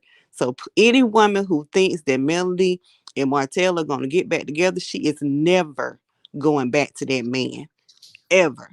And please stop telling her that. Please stop going on her platform telling her you and Yes. Martell look good together. Let it go. Let that woman heal because she needs that. And that's all I wanted to say. No, thank you so much for your commentary. Listen, that was short, sweet, and straight to the point. We appreciate you, Chuck. Thank you for stopping by. And as always, you're welcome here in the palace. Swing back by. I'm covering other shows, giving more content. There's a lot of good things out there. So always feel free to pull up. I love your show and I listen to it all the time. I actually do Thank you. that with this fan. All right, we got brown skin girl in the house. Mic check 1 2 3. Mic check 1 2 3. Hey, can you hear me? Yes, you sound great. Awesome, awesome. How are you, Queen? I am great. Welcome to the palace. You Thank can you. be you Thank can you be a for having princess or a duchess. I know which one. It's up to you, but you can't be uh, you can I be a can be a princess or a queen too. duchess. No, that's okay. You can have it. Listen, you have the floor. I'm gonna step back. What's on your mind tonight? Well, I actually have a question for you. What do you think about destiny when as it pertains to Melody? I know you look at the psychological traits. So when I sit back and I look at her mannerisms and the things that she says, I feel like destiny in her head was like in a relationship with Mel. Like even someone had asked her, I can't remember whether it was an interview or what, but she had mentioned I went through my divorce and then falling out with Mel was like another breakup.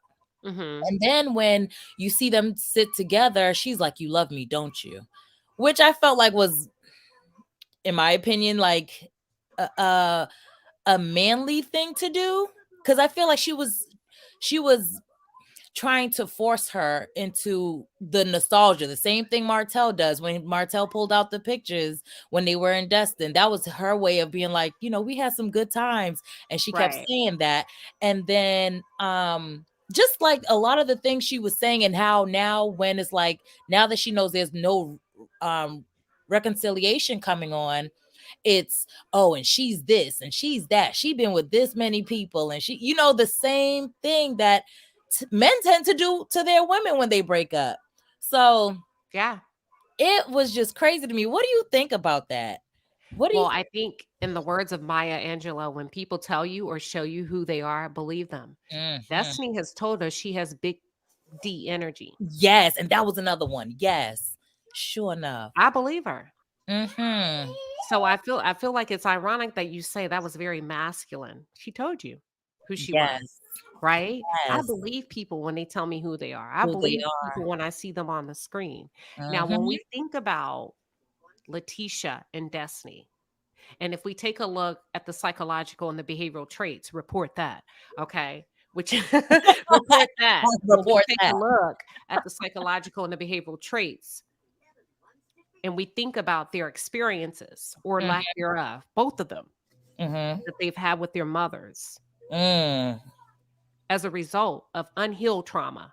See, Yeah. people like to say trauma. No, we need to start saying unhealed Unhealed. trauma. Mhm. Trauma and unhealed trauma.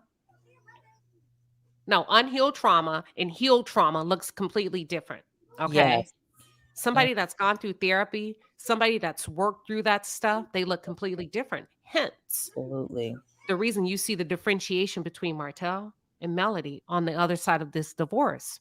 Mm. Melody's working through her trauma by way of Yes. that marriage. He ain't doing shit but talking. He Right. ain't in no therapy.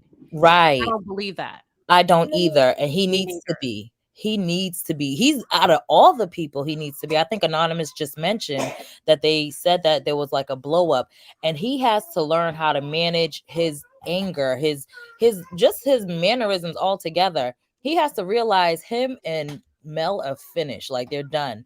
And I think Yep.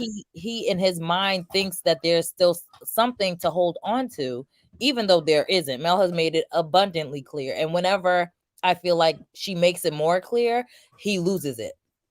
Yep. And to answer your question, so what are my thoughts regarding Destiny and her relationship with Melody? And I use Tisha as a comparison because I think it's important that we need to understand or grasp the full understanding of why they have bonded. Okay, they're bonding on their experiences. They're Yes. utilizing Melody as an Mhm. excuse. No, you're both bonding because of your experiences with your mother, Mm. which leads you to jealousy, resentment, and hate towards other women. Yes, that don't Okay. have that same trauma. And that's why Letitia and Destiny can connect by way of hate because they Mhm. both have had the same experiences with their mother. So, Mm. what did Melody do? Melody was a Mother Teresa in Mm. Destiny's life. So, when she say, "Don't you love me?" You do the math. Who's she talking to? Is she really talking to Melody or is she talking to her mother? Mm. Those are my thoughts from a psychological and the behavioral traits of the Traits. Black experience. You know Yeah. you love me, right? Because she needs to know that she needs to be reaffirmed from a psychological Yes. perspective. I need to feel valued. I need to Mhm. feel recognized. And not only that, a lot of us don't know that people have a right to not deal with you. Yes. Stop, not you. Yeah, no, I know what you mean. People really want Black women to long suffer and stay, and Mhm. we're not doing that no more. I'm Right. out. I'm Right. done. But go ahead. And I agree with you there too, because we even see that in Martell. Remember when I think it was season 2 when they started seeing Dr. Francis. He wanted the reassurance, the constant reassurance that she loved him. And Dr. Francis even said that's too much. Like, and I think Mel Yeah. was the one that mentioned, like, you're looking for me to do what you expected or wanted from your mother. And, when you think about Miss Marlene having him at a young Mhm. age, probably working a lot, not really there, from my understanding, allegedly, the grandmother is the one that really raised him. So again, you have the person looking for that motherly, like that acceptance from a mother figure. He wanted Mel to be like his mother. So And Miss Marlene is hurt too. But yes. because this marriage has dissolved, she's Mhm. suffering. When when Miss Marlene was on that boat, do y'all remember when Miss Marlene sat out there and she said, "This is the best day Of my of my life. life." Yes. She The sure enough did. Really, the best day of Mhm. all the days that God has given you. This is the best day. Y'all, that Mhm. says a lot Yes. because that says a lot. Like I love to listen to people when they talk. Mhm. She's also hurting because Melody has been a saving grace for everybody, not just Destiny, not just Miss Marlene, not Martell, but for the Scots. The Scots too. Come on, Melody represented community, Mhm. connectedness, Yes. excellence, love, purity, Absolutely. all of that good stuff Exactly. that's missing, right? And I Exactly. don't want to get too deep in my assessment. You go. Yeah, I couldn't agree with you more. I feel, and Yeah. that's exactly what I got from it. And I think I mentioned it in one of my videos. She literally, when she said that, I said that speaks volumes to me because you literally just said it. Out of all the days of your life, you've been on this, world in this world for 50, 60 something years. And that one day or that one moment was the best. That speaks volumes. And if you think back, before she started this whole Martell's a good man, she was hurt when Martell broke the news to her, and she cried and everything. She said, So "You just I like your agree with you. daddy." Yep, you just like your daddy. And all of them are broken. Even on this stage, you seen the moment Mel said, "I will never deal with these people again." You seen Marceau's rage come out. "Oh, you don't take accountability for anything." They all are unplugged from the source and they don't know what to do with themselves. They It's light literally and darkness, light and darkness. You gonna take away exactly. your lights? For real? Right. Right. They can't Yeah. handle it. They can't handle it. But at the same time, they hate her because of her light. Because the darkness hates the light. I've So I've said this before in commentary. I've said the same reason. It's a fact, statistical fact that the same reason couples get married, they also get divorced. mm, The same reason a man will marry a woman is the same reason he will divorce. I love her independence. I love the fact that she thinks on her own. I love the fact that she's blah blah blah. Is the same reason he will divorce her, they'll and turn around vice and leave. versa. Hmm. Wow. So they loved it, but they hate it at the same time. Exactly. Yeah. Exactly. And I feel like that's Martell's mindset when it comes to Mel. He loves that she's bringing in all this money, but then he hates her independence. He hated that she had all these things going for her. He tried to dumb her down. But I mean, I won't keep you too long because I know you have other You're people in fine. the You're back. fine. But Mhm. what I get from this last episode of the reunion or the reunion altogether, it seems like a lot of backbiting and a lot of the same thing. I think that Carlos could have definitely gone in depth with a lot more things than focusing on Mel so much. Like I would have asked Martell, how do you feel about the fact that, Marceau and Maurice and the ladies as well were sitting around laughing at you? What, bring up some other things and see how, as far as the dynamic. And I mean, we heard Mel say you play nice even though these people laugh at you, they call you dumb and everything else, but for moments like this you stay friends with them. But I just see a lot of him making excuses for Martell. He's crying, I feel like, in my opinion, because he knows Martell's probably on his last string, because if what they're saying is true, this has happened before. And I think someone had recently said it that was up here on the panel that he doesn't have a storyline. It might have even been you that That said was it. me. He Yeah, don't have one. That's why Carlos keeps trying to hold like on. push him with Mel. He's trying to put Mel in a holding pattern. Carlos Mhm. refuses to let Mel grow out of that marriage and Mhm. walk in the newfound shoes that God has blessed her with, That's her right? with. That's why they bring the likes of a Mark Scott back. Do Mhm. you not know, Miss Van said that happened so many years ago that she even communicated with that man? Many, Right. many years ago. But Yes. Carlos wants to hold her hostage emotionally because Mhm. Martell brings nothing to the show.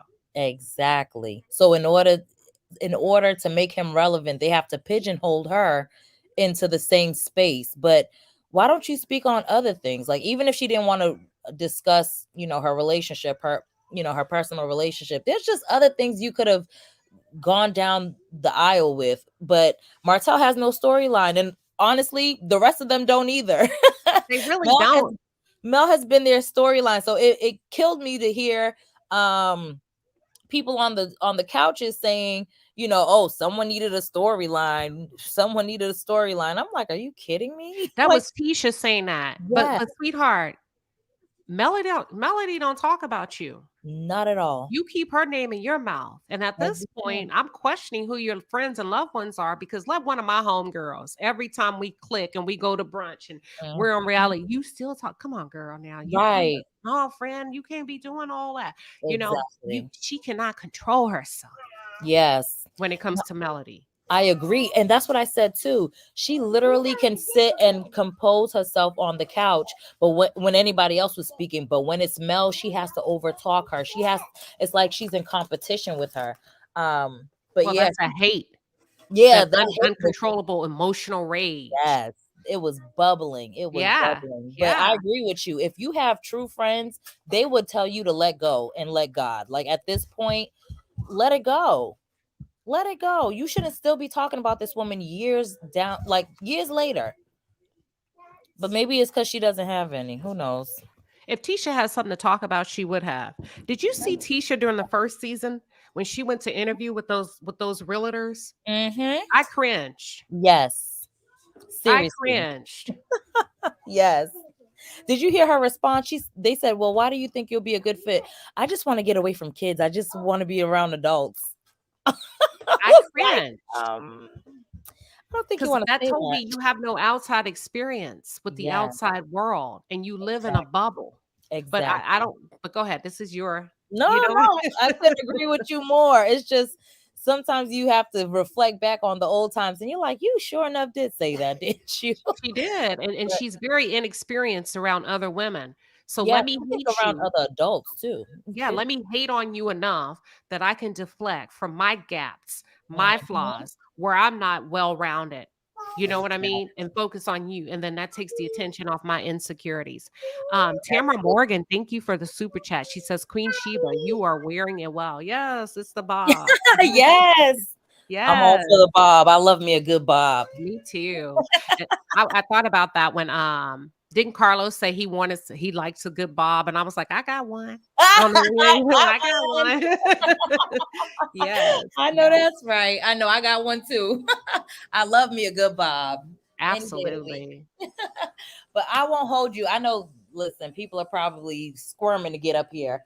But I may come back if something else pops in my mind. Absolutely. You're always welcome. And I appreciate you from one content creator to the other. I know sometimes when we're watching each other's show, I don't know about y'all, but sometimes we hesitate, you guys, because we don't want to take away from the primary content creator. You know, so I know it takes a lot of courage and a lot of thinking. It's like, should I not? So thank you for coming up. Yeah, absolutely. Absolutely. Thank you for having me.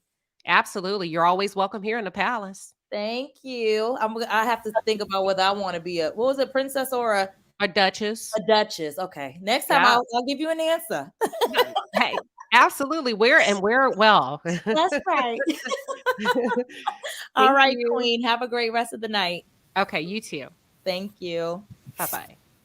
Hannah Grace, you are up, my friend. Thank you for your patience. Thank you. Hold on. Everybody in the back. I see you all backstage. Let me call out your names so you can, let me give you some shout outs. We got Sharon, we got Tiff, we got Renata, we got Simply Unique and J. Michelle. I see you all. Sharon, welcome to the palace. What's on your mind tonight?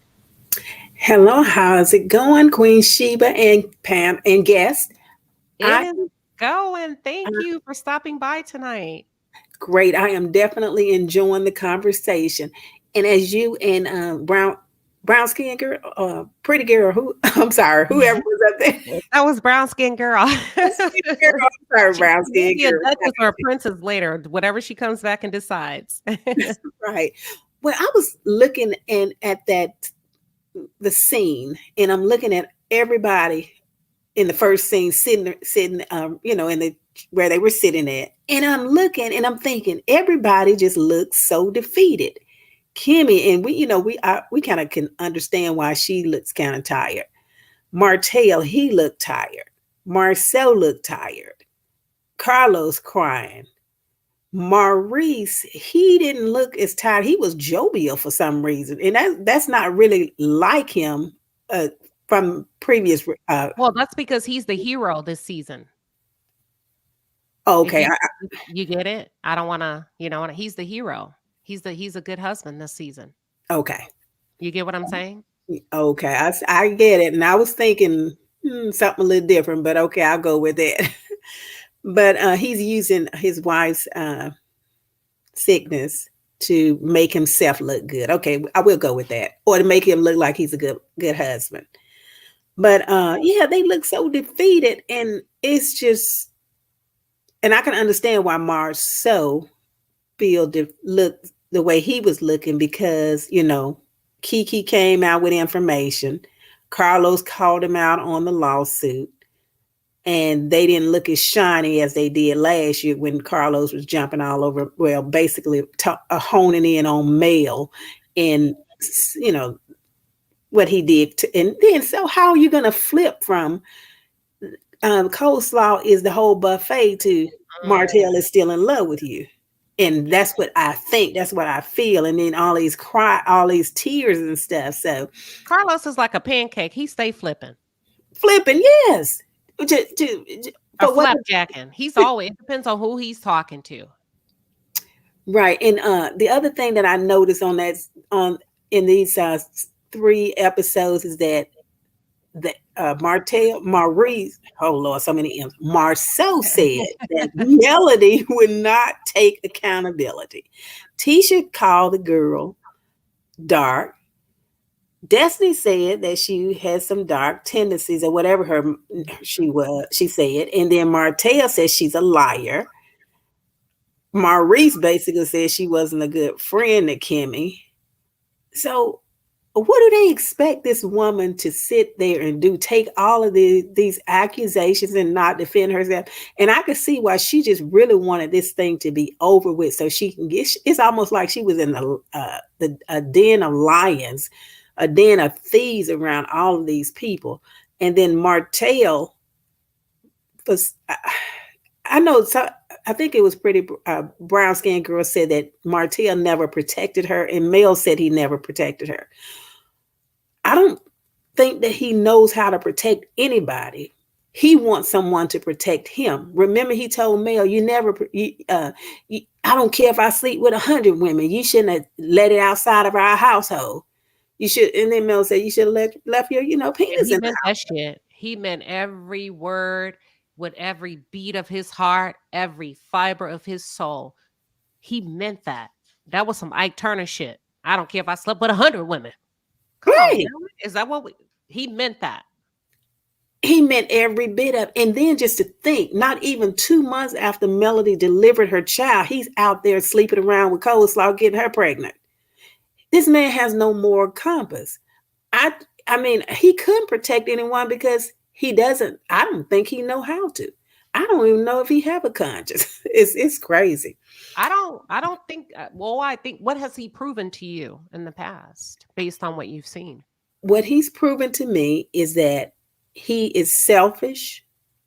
He doesn't take accountability. He sneaks around to try to see what he can get away with and use male for its prestige, and his status in the community and all of that. And he's just a user. And he used women because he don't know what else. I mean, I've never seen anybody like this, so it's kind of hard to explain.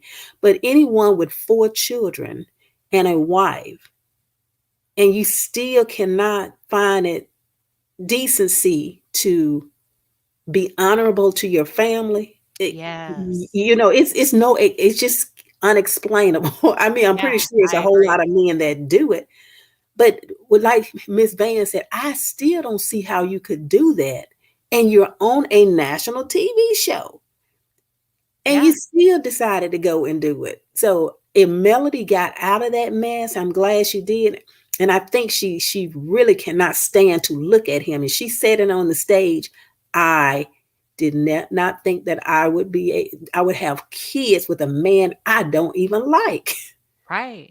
And I appreciate her honesty because it gave me permission, and I hope it gave everybody. I'm not just going to even say as a woman, because we're not called to like, we're called to love. We don't have to, she don't have to like him. And I'm glad Melody keeps breaking ground in the most riveting and the heartfelt ways. I don't like you.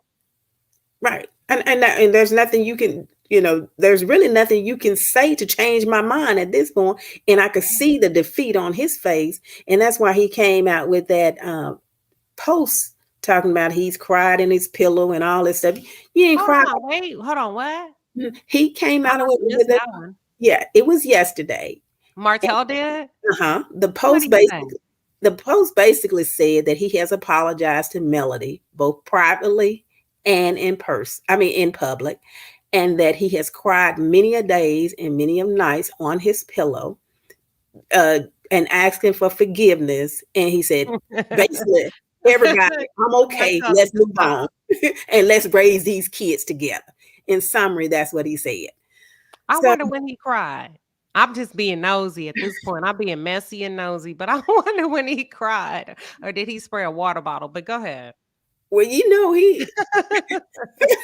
if it was tears, it was because he could not get to Melody when he saw her elevating and going and doing her music and going to California and all over the world, basically on vacations, and just that's what he was crying for, because he know he messed up. He know that he cannot get to her, but he still was not going to change. If Melody was to take him back next week, he would do a week later, he would do the same. And so it's no doubt in my mind that's who he is. So it's crazy. But anyway, I'm glad Mel went ahead on. And I'm telling you, she did say that she do not understand why he could sit there and say, well, I can forgive anybody. Mel say, look, you cross me, I'm done. Period. Oh, they forgave me. I forgave them. And you lie and you can't forgive me, and you don't forgive people. Told Stormy to retreat. Basically, she gonna do this. Yeah. Trying to make this girl look like she bad. And Queen Sheba, I don't see where she's bad. Only thing I see is that the people that's around her expect for her to just take all of this abuse. And then they get, okay, next thing we turn around, okay, we're fine. For you to do it again. No, she's tired of that. And she got 4 children to raise, and she's taking care of her mental health and everything else associated with her trying to be successful. And that's just the bottom line. And I surely thank you for letting me share. I am going to listen, and I am enjoying this. Hannah, we enjoy listening to you. And as always, we love you from the palace, from our heart to yours. Thank you for coming up. We really appreciate you, Queen. Thank you so much. I loved coming to the palace. All right. Well, thank you. Bye-bye. And we have Sharon up next. Sharon, before I pass the mic to you, I just want to pay a few bills by calling out. I got that from the cruise season, but Queen Jaja, thank you for your super chat. Queen Jaja says the bob is bob. And hold on, let it bob. All right. I'm being silly, y'all. Y'all know I'm silly. Thank you, Queen Jaja. I really appreciate the super chat. And then we have Willette Smith that says, my first day off and loved everything. I got to go. Thank you, Willette. Thank you for tuning in. Get a good night's rest, and we will see you when we come back again. Sharon, welcome. What's on your mind? Hello, I'm back. I watched Kimmy on an interview, and she said she still got her nursing license. Okay. And she's she does some volunteer work, and she does nursing people homes, which is my friend does the same thing. She does more of the private nursing. Mm-hmm. That's what she does. That was Kimmy doing. So Kimmy is still in the field. When she was talking about that. Okay, that's good to know. Another one is like, why do Tish have a problem with women? And I still think it's to do with her mother when she was growing up, that her mom, her mother was the one who had a baby and gave it to her mother to raise, right? And she pop in now and then. And some grandmothers, they allow their adult children, some other grandmothers will raise the grandbabies, but let the kid do what they want to do. Their own child do what they want to do. And I think that when Tisha got older, and then she started being friends with other people, and then her mom will come in and say, "Oh, she's not your friend. She's not your friend." Mm-hmm. So Tisha didn't have that, like I said, Tisha didn't have that independency of picking her own friends. When she did start picking her friends, her mom would make every excuse why this friend is jealous of you. And I think that's why she had a problem with Melody. Because Miss Wanda had a problem with Melody, because I think that she would try and show Tisha something else, and she didn't want Tisha to get too far away. And I think that Tisha was saying that Melody have a dark heart.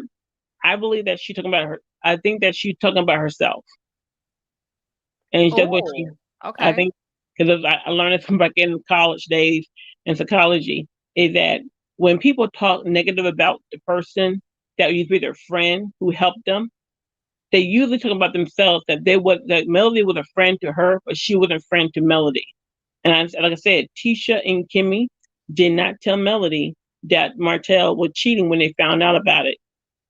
And I think that Tisha having a hard time with Melody because I think she felt guilty. Because when Melody was trying to tell her, it wasn't out of spite. She was concerned, but she didn't know how to handle it.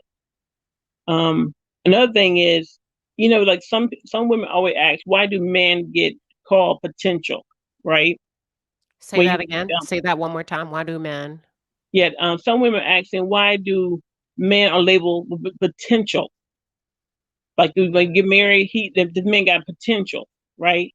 But women don't get the word labeled potential. And I asked my dad that question, and my dad said, because as men, really for him, like he grew up in the house, he said in his generation, the men were taught to protect, provide, and find, and to take care of the household. So he said men have potential because we don't know the outcome of anything. Right. We still going. We learn ourselves on the way there. But when we say I do to you, we promised their father that we would do this for their daughter. And my dad was saying when you went out, he was telling me when I was on dates in high school, he was saying, well, he said you heard me ask the guys we're at high school level. He said, what are you planning to do after high school? And my dad, he said the only answers they could give him was, I'm going to the military, I'm going to college, going to a trade school, or I'm not sure what I'm going to do yet, but I'm going to work. I'm going to work around because usually factories and all those things open, right? So those are things that my dad expected from a young man to say. Because that's potential. That's his potential. And then if he go to say that he go to college, right? And then the next question would be, what are your 5-year plan? So say that you did get a college degree. What's your 5-year plan? And all that he can say is 5 years because that's all he got. So, and don't get me. My dad said, he said, I don't understand why people are mad because that's the way it is. He said, when I married your mom, and we had you. That still she had to trust me to guide the family, regardless what happened. A lot of young men don't know what it means to, you everything looks good at first, then you lose that job. Then you can't pay your bills. Some men they had no man around them or don't know how to survive. They crumble. Yeah. So Yeah. that's the reason why that's why men. That's why they put man potential in there for men. So don't think that even the man who's not every man got all his stuff together. Even though he should have his stuff together. Even though he looked 30 and he got this and this here, that don't mean he got it together. Yeah. And that's why some of the fathers are hard because we've been there. We did our 20s, we did our 30s. So we can see the BS crap going on. Yes, we can. Yes, we can. And I agree with you, Sharon. Thank you for coming back up. All right. I am going to pass the mic to Tiff. I think she's a first-time caller. Sharon, as always, we appreciate you in the panel. In the palace. I'm sorry, I'm talking about the panel. We appreciate your support, Queen. Thank you so much. Bye-bye. All right, bye-bye. Welcome, Tiff. Welcome. Hi. Mic check. 1, 2, 3. Hi, can you hear me? Yes, you coming through great. Yes, welcome to the palace. You're up next. The mic belongs to you. What's on your mind tonight? Thank you. It's my first time, so I may sound a little all over the place, but I want to start with Martell and Melody. I think Melody is trying to walk a really fine line between protecting Martell with respect to him being the father of her children and really dealing with his erratic and unstable behavior. There was a lot of reports that behind the scenes at the reunion, he had this massive blow up. A couple of bloggers have said that. And it brings me back to the Vegas trip when they had that big fight. And she looked at him and she said, something is wrong with you. And I've been trying to tell you that for years, she said. And I think he just kind of cut her off. And then it led to the big argument where Marceau had to come and, kind of separate those two. I think Martell is very unstable. And I think there's a lot more that goes on behind the scenes that we don't even know. So sometimes I'm just, and for Carlos to be crying, I felt like it was more to that we didn't see. Because even Carlos said, I think you're a very troubled individual. Hold on. So Let's hang out here for a second on that. Let's hang out on that. What do you think? If you just have to guesstimate and all of this is alleged, what would be your thoughts about what happened behind the scenes? about when you say just all of that with Carlos crying? You said I think there was more to that. What would you think? Like, what are your thoughts around that? What do you think is going on? I What do you think think those tears represent? Well, you making me go really deep. I just think I think that the producers, and I think they know a lot more of what's going on behind the scenes. And I don't know why they didn't want to show us him storming off or the blow up he supposedly had. I don't know. Maybe they're trying to protect Martell and they don't want to further continue to paint him in just such a bad light to where like women are, up in arms and they feel like, okay, this is overtly abusive and he doesn't need to be on the show. I don't know. Or do you know? I think you're on the right track. It's all alleged, right? You're just sharing your thoughts. I think you're doing a really good job. I think I agree with you. I'm like, I've never seen a producer break down like that. Yeah, and I do. I think Mel is in a really tight spot. I think those are, her children loves him. That's their father. But I think she's dealing with a lot of things behind the scenes with him, and she's like Right. just trying to walk that tightrope. And then just the constant disrespect that he continues, like he called her pathetic on the reunion stage when she brought out the fact that he hacked her phone. I mean, every time it seems like he gets caught in a lie, he tries to call her a liar and then start calling her names. I don't believe for 1 minute she hacked Martell's phone. I think that she's done with the relationship. I think he's the one that's holding on. So he's the one that's still hacking phones and things like that. I don't believe anything Martell says. I think he's a liar. With regard to Destiny, I'm sorry, I'm out of breath. I'm just kind of nervous. But with regards to Destiny, when they edited out the part where she says, I know the truth, she knows the truths that I hold about her. Well, she was on a few bloggers' channels today, and she stated that the truth is one of the truths. Well, she was alluding to the fact that the pregnancy that she terminated was possibly not Martell's, and that's a very salacious, kind of disgusting allegation to make. And then I also Well, she's noticed, probably repeating that pillow talk. yeah, That pillow talk. Keep going. and I think there's a kind of concerted effort. And I noticed Tisha said, I don't know how many people called it. She said, well, there was a rumor about Mel sleeping around. And I think it's a concerted effort between Martell, the Scotts, and Destiny to make like Mel was cheating as well as Martell. Now, I don't believe that because Martell has said several times that he was 85% of the blame for the divorce.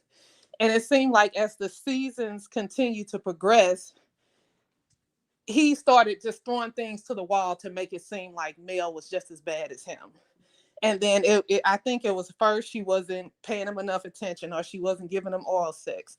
Then now she's cheating. And it's just like, you can tell he's lying. They want to make her to be the bad person. I don't think she's perfect by any means. And I think after he was probably cheating with Ariane for 5 or 6 years, when she realized the marriage was over, I think she kind of said herself that she kind of dated and she entertained some men, but I don't think it was anywhere near the magnitude of what Martell did. I think she was that, getting her lick back.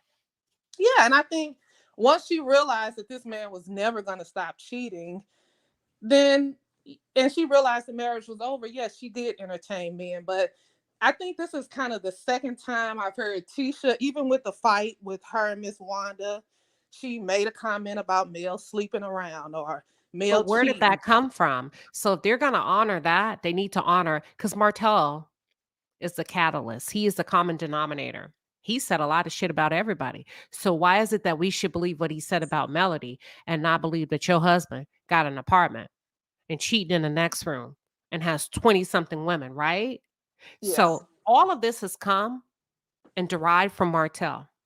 But you see how it doesn't apply to them when Martell says, no, wait, my husband, no, he went at the gym. You know, she got real crunk about that. But everything that Martell seems to have to say about Melody is true. Yeah. But nothing Martell says about them is true. And that's because they don't like her. And then, you know, yeah. And then just one more thing.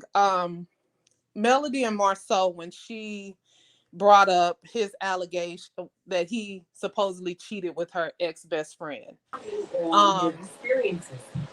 Yes. You like. Go ahead. I'm sorry. Go ahead. At first, when I saw the exchange, I was thinking to myself, like, why did Mel let him overtalk her? Why didn't she just kind of back down? She kind of retreated a little bit. I mean, I just was wondering, like, don't let him overtalk you. Say what you have to say. Get out the story. Because Tisha, by her saying that, oh, it was Mel's ex-best friend, to me, it just gave more credence to the story that what she was saying was true. Because what do we tell our best friends or ex-best friends? Secrets. So I felt like when she tried to throw it out there that was Mel's ex-best friend, well, to me, that just makes it seem more believable that she would tell her best Mel would friend have at to the time. escalate to be heard. So if you think about Mel would have to escalate to be heard. Let's go back to when that big fight happened at Madani and Melody was on live in a car and she said that's their problem, referring to the Scots. They like to overtalk you. Mm-hmm. You see, and Martell was just trying to walk off. You see, they put their hands on him. I did a video of how many times they touched him. So in order for Melody to amplify, she would have to go low. Yeah. She's savvy enough to know that's what the Scots do. They overtalk you. And when that doesn't work, they want to put their hands on you. They want to hop up and I heard you was looking for me. Here I go and all of that. You see what I'm saying? And I think if Melody were to position or try to jockey herself to be heard, she would have to go low and ghetto and get on their level. That's just my opinion. And I also have another opinion. I think Mel is very smart. I think that she knows that it's already out there. They've already identified the best friend, whoever she is. She was willing to come on. It just wasn't enough money at the time. So I feel like Marceau, his days are numbered. I feel like he's going to be exposed soon. I just feel like she knows that eventually this person has already been identified. It was supposedly Martell's cousin and her former hairstylist, Alonda. So it's like, well, producers have their ear to the streets. I'm sure they are in talks with people who, and she'll possibly come on and tell her own story. Well, Alonda plays all sides. Was that Alonda that went on the live with Tisha and Marceau that denied it? Yes. But that was years ago. We don't, the timing may not have been right. Ariane said Alonda also called her to say, I'm so allegedly from Ariane's way when she first came out talking. She said that Alonda and Melody ran up on her at her apartment. Oh. Right? And was like, come on out here. And she said after that incident, Alonda called her up and said, listen, I'm sorry that happened. You know what? Blah, blah, blah. Let's make this right. And Ariane was like, oh, hell no. Tisha said the same thing about Alonda. So Alonda's not innocent. So she plays a lot. She's also played, when we think about loyalty to Melody, Alonda's also not a player in this saga that we can trust. No, I don't think she's a player that we can necessarily trust, but I think if she told Tisha, or she mentioned that, hey, they didn't offer me the right price to come and tell my story this time. Well, if they up the ante, will it be the right price? I mean, I'm not saying she Oh, heck necessarily yeah. has Money any. talk, bullshit walks. Yeah, Absolutely. I'm not saying that she has any loyalty necessarily to Melody, but I feel like, it may come a time where she wants to get her story out. And if Melody is smart, like I know she is, she'll fall back, because eventually somebody will come forward and tell their story with And I don't Marcel. think it's going to be Alonda. I think it's somebody else sitting back in a cut, somebody we would never expect, a Molly McButter, the perfect prototype that we're going to be like, oh no, oh, where the crowd is literally gasping. Listen, politicians get brought down by women every day. Yeah. Don't think Marceau Scott is above the fray. Not above the fray. Don't think he's above being brought down if he is cheating, right? Yep. Because what goes on in the dark will eventually come to light. If that's the case, I do Yep. feel like he could be remaining real low key right now. Did you not peep his demeanor throughout that reunion? Yeah, he looked nervous. I think the reason, and I also noticed Maurice, he's always taken a subtle opportunity to kind of jab Mel. I think he knows that what Mel is saying is true as well about Alonda. I think Maurice is in cahoots with his brother, and he knows that Mel Oh knows some yeah. things, and he is not as openly hostile as like maybe a Tisha or a Destiny is, but he doesn't like Melody either. And I think because she knows what Marceau has done, and I also think it's too many Scotts on the show. I I agree. know when, Melody and Martell probably really wanted the show when it was pitched and they agreed, but they're just outnumbered. It's 4 against 1. Their family. I think a shakeup is needed. And that's all. Okay, well, thank you so much. It looks like thank you so much for joining us. We really appreciate you as always. Always feel free to come up when we host like a viewer takeover. You're always welcome in the palace. And thank you, Tiff. Thank you. Bye. Okay, okay. Let's see. Simply unique. Hold on, I skipped somebody. Simply stay here. Renata, did I skip Yes, you, Renata? ma'am. Let You me move you did. up. I'm sorry. Welcome, No, simply welcome. simply can talk. Oh, okay. There Okay, she go. okay. Simply, Simply, you your can talk, turn. baby. Go ahead. Okay. Okay, mic check. 1, 2, 3. Can you hear me? Yeah, you sound great. Okay, so I'm gonna try my best to keep it to what you wanted us to talk about, which was the Okay. reunion part 3. I wasn't impressed with the reunion at all. I thought the best one was part 2. I felt the third part of the reunion didn't make sense because of some of the things they edited out. For example, whatever happened with Martell, it wasn't addressed at all on the reunion stage, other than Carlos crying. And I've never seen Tisha and Marceau hold hands and act the way they did after whatever happened. So I think that it was a real misfortune not to even address it on a high level, because it kind of made it confusing for the viewers, like what is going on. That's one thing. And then I thought that Marceau and Tisha were being fake. I thought they were, as you stated before, that Marceau was very quiet. And I think the body language said everything. Can you hear I me? agree. Okay. No, go ahead. I'm listening. Okay. And let's see. And I I just think want to. Oh, go I ahead. think he was scared because I think the constraints that he would normally use behind the scenes to keep Tisha in line, you can't really do that on stage without looking bad, right? I think he was more concerned about Martell, because when the Okay. reunion first started, he looked at Martell and said, "You okay? We all right?" I think he wasn't sure about Martell, honestly. Because Martell had been threatening, remember y'all, for weeks that he was about to show out at this reunion. Y'all remember he said that all over social media. And I'm quite sure they kept Martell close to them before that reunion, made sure that they were good for that reason. Say that again. Let me Oh, marinate in that. I'm Go ahead. sorry.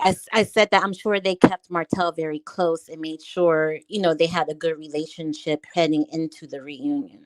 I think they tried to, but you remember at that point he was so busy gallivanting around the Real Housewives of Atlanta, and Hmm. I think they tried to as much as they could, but he was off to new in his mind bigger and better things.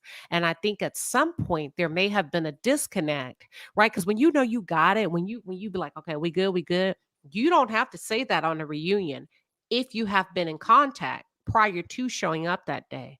So I think there may have been a time period where they were not in contact with him. Hmm. That's Yeah, I that's just my agree. Yeah, I agree. And also wanted to touch on Tisha for a little bit. I really like, I just do not like her. I don't like her ways. I hated how when they were talking about her mother and Melody, she couldn't say my mom is wrong. It had to be my mom is wrong, but.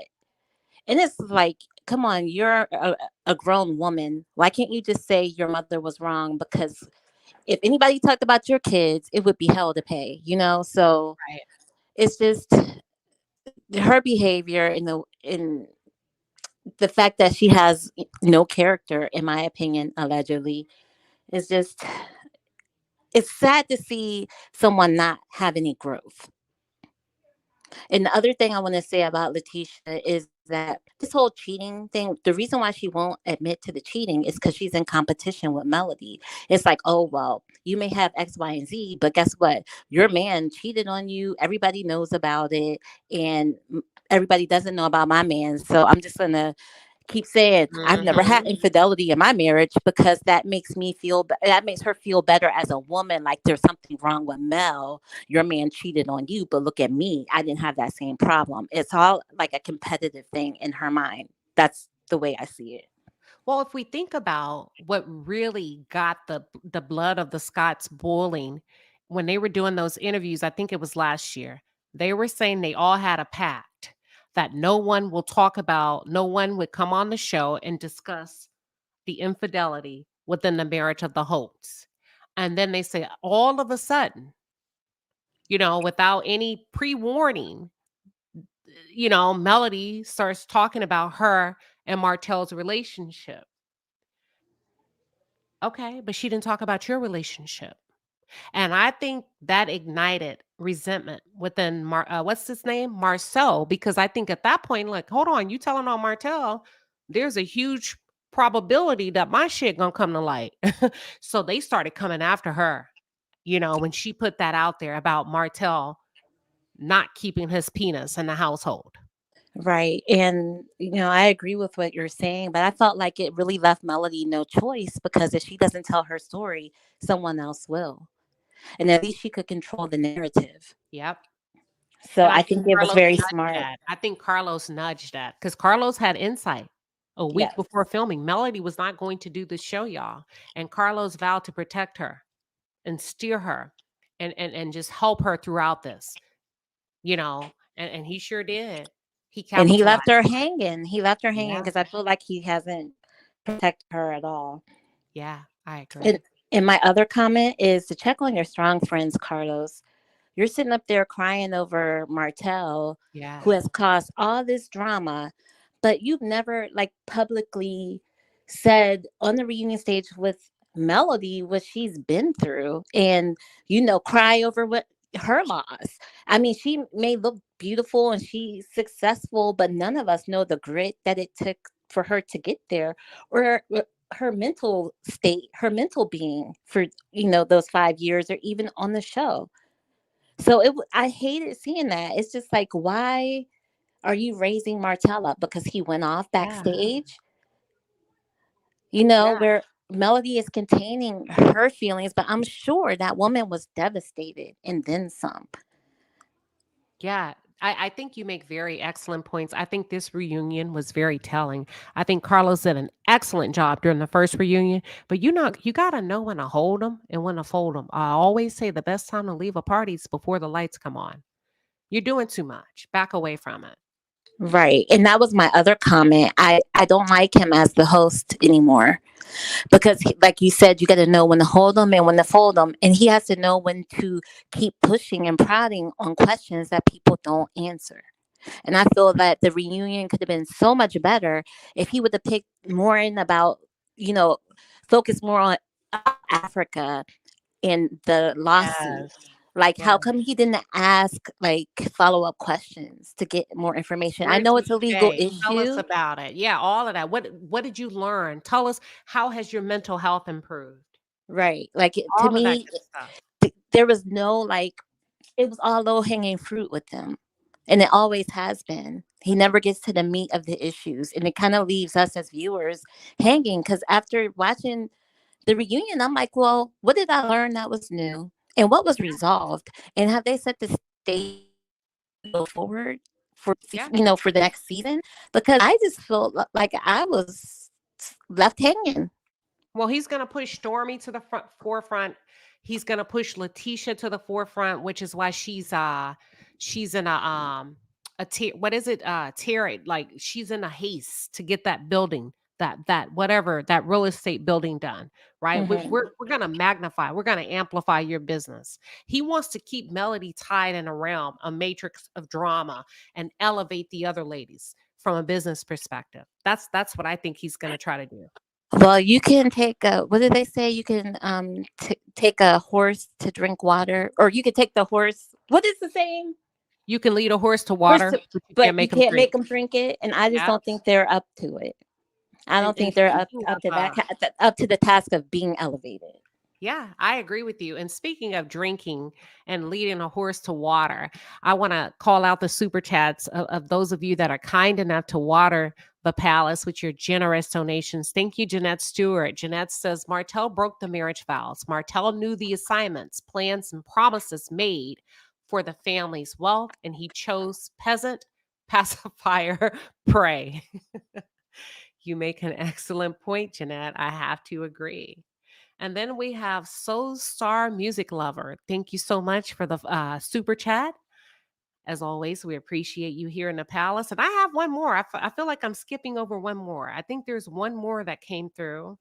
Um, Hold on. Work with me, y'all. Oh, here we go. I found it. I knew it. Jaquil Tyrell, thank you so much for the 9.99 super chat. Y'all are so lovely. Thank you for the donations. As always, I try to give back by way of investing in the channel or investing in my viewers and my moderators and my members. So thank you all. All right, Simply Unique. Thank you for coming up to share your thoughts and viewpoints. Did you get everything out? I just have one thing, one more thing to say about Destiny. It's real quick. I don't take Destiny seriously. Like nothing, she's talking, but nothing makes sense. Like nothing she says brings any value to any conversation at all. She only thrives off of drama and dysfunction. It's just like, why are you even there? There's Yeah. enough drama. What are you adding that's new? Like, what are you adding? Like, how do you make the cast stand out? I just don't Yeah. see it. Like, I just see that she's just a wasted space and they need to replace her. I agree wholeheartedly. I thank you. I've echoed that sentiment time and time again, but it looks like Carlos King completely disagrees. So she will be back. And Okay. thank you, Simply Unique, for tuning Thank in. you. I mean, for coming up tonight and sharing your thoughts. Thank you. You're welcome. All right, Renata, my apologies for skipping over you. We have two more in the backstage, you guys. I'm going to try to get to you really quickly. I know we're coming up on the hour. Renata, Yes, welcome. ma'am. Welcome, welcome. Hi, Welcome. Queen. I am so honored to be up here speaking to you. I just want you to know you are such an inspiration to me. The way you carry yourself with such class and grace. I really admire that. I want you to know that you keep being the queen that you are and you keep shining because you're really inspiring people. I always tell my son, behave in a way you just never know who's looking. You just never know who's watching. So always carry yourself in a way that I would be proud. Always walk in integrity, so that you just be a good person to people because you just Right. never know who's watching and who's observing you, and you don't know who God has placed up in your life for you to be a blessing too. So I just wanted to honor you with that today. No, thank you so much. I want to tell you a quick story. Yes, I ma'am. had an elderly neighbor, y'all. This is going to be like a quick 15-second story. Yes. And he just started talking to me a lot. Mhm. And he had a lemon tree and he would come over like almost every day and bring me lemons from his tree. And to the Right. point I started like, okay, when I would see him, let me go in my house real quick. Mhm. And he would hang them on my fence, right? And Mhm. he made it a point to come by all the time. I would see him pull up in his car. So finally, I was like, you know what? I'm just gonna say hi. I started saying hi, and then I started telling my husband, let's go walk across the street to check on him. We would go walk across the street, check on him. We invited him over for Mhm. Thanksgiving, Father's Day. We went out to dinner with him. Elderly. Listen, we Yes. had no idea that was the last 4 months of his life. Okay. Oh. No, no, he passed away in his home. He had one daughter that lived in Boston, and Mhm. all she know is that he had a friend, a young friend on the street, which was me. So when she couldn't reach him, she did know my name, but he talked about me all the time. So they had to fly here from Boston and I hadn't seen him. So I started doing welfare checks on his home. And Right. finally, I saw cars at his home and I jumped out my car and I ran to the door. I'm knocking on the door to demand who's in his house. And his daughter opens up the door. That was my first time meeting her. And I'm like, where is Jack? She's like, I'm his daughter. I was like, well, where is he? Because I haven't seen him. And she said he passed away. But that's Oh. just the sentence. That's to confirm what you're saying. You never know Yes. You never that know. that small act of kindness, right? Oh yes. Oh So yes. I don't want to take away from what you're saying, but I had to No, that was validate what you were saying. yes, Absolutely. that was great story to go with what I said. So people, everybody can understand what I was, if they didn't, what I was trying to say. And I want to say this about the Martell and Melody situation. It's just really sad. It's really sad. It's sad because for a lot of women that I've talked to who went through divorce and maybe the husband had infidelity or whatever, a lot of them said to me, I didn't really divorce him because he cheated.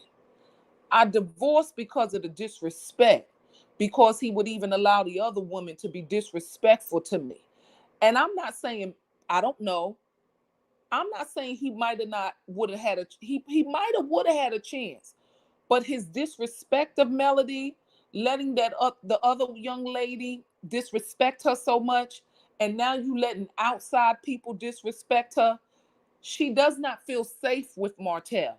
And I don't know if you guys remember. You remember when Miss Vanessa was on the reunion stage last year and she said she had to call Marceau to go Yep. over to the house because she was scared for what was going to happen. The problem I have with that, Marceau, Tisha, Kimmy, Maurice, you all know what Melody, I know y'all know what this woman has been through with this man.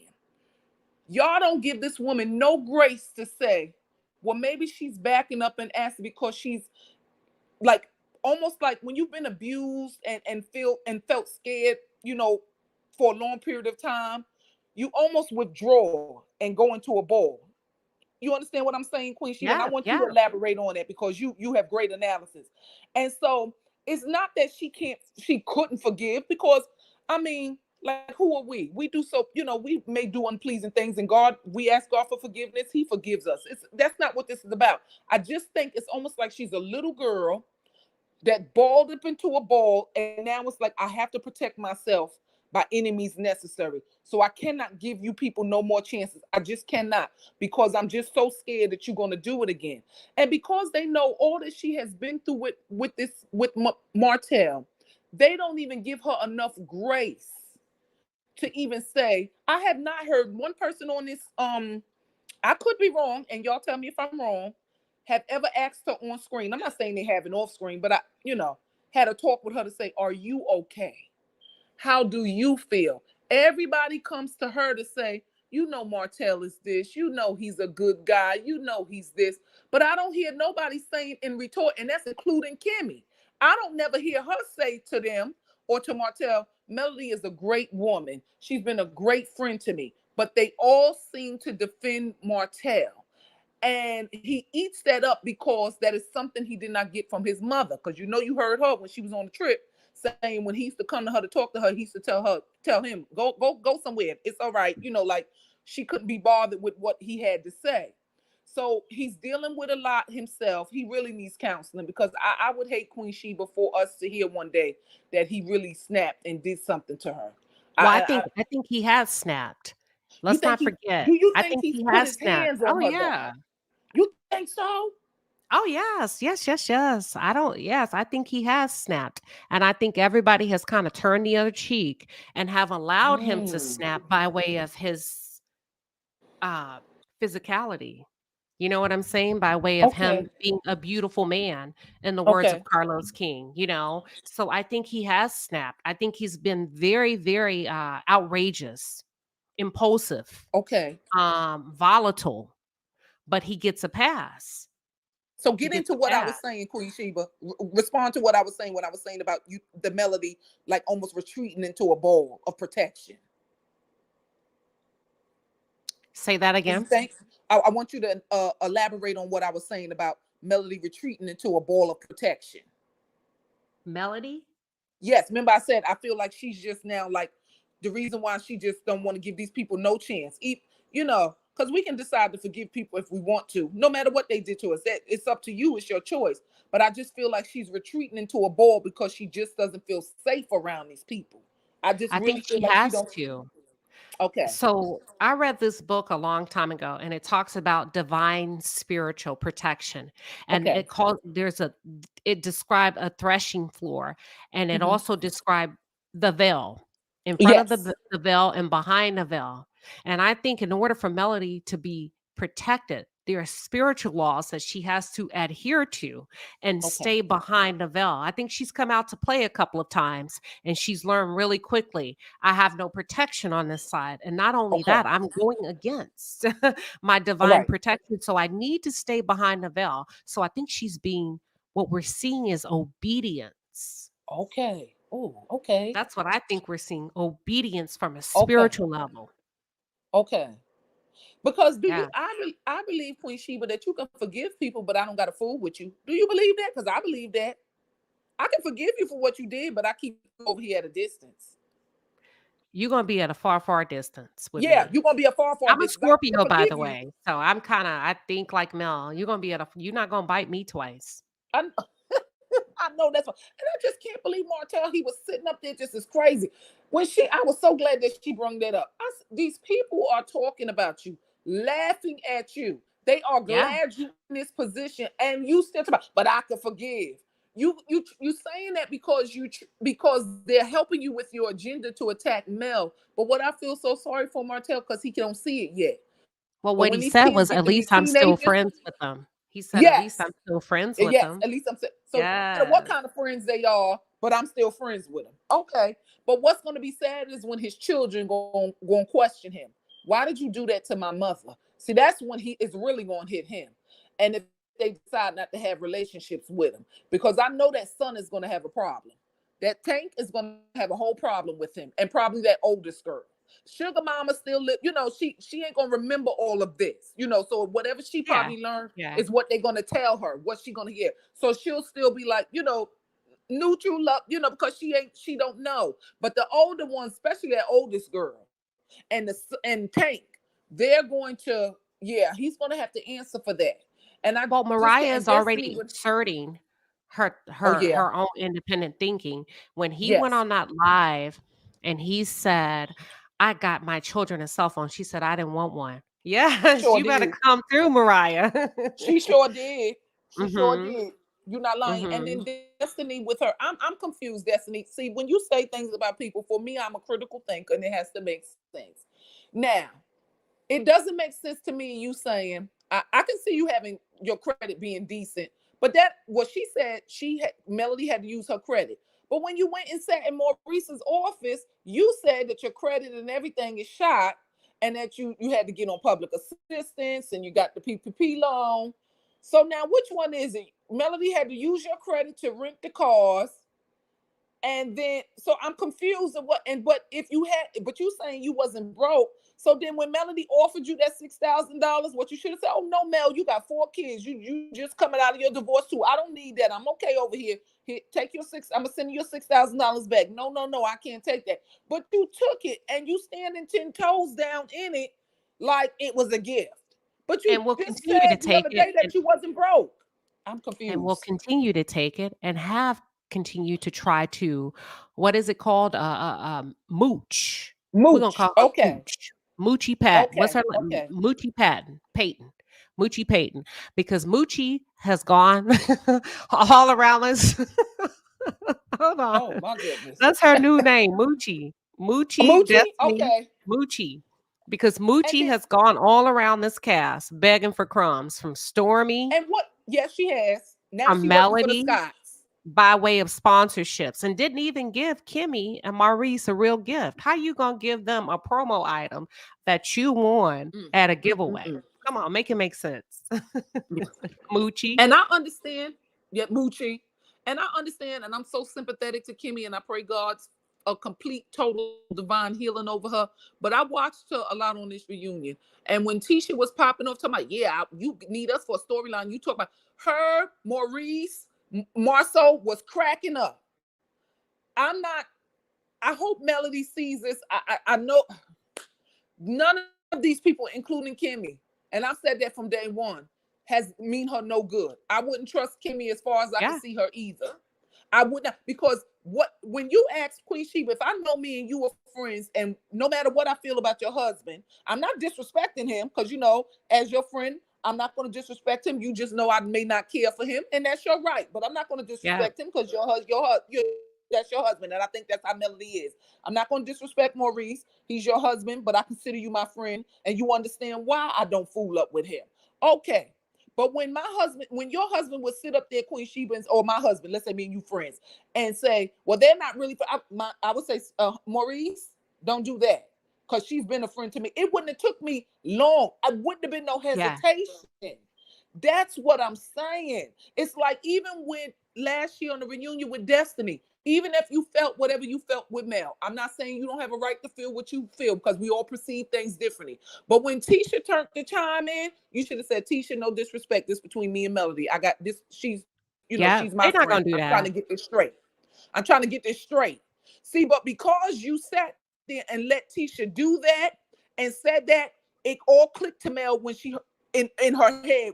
Oh, okay, I see what's going on here. And then it got confirmed, because it happened after, right?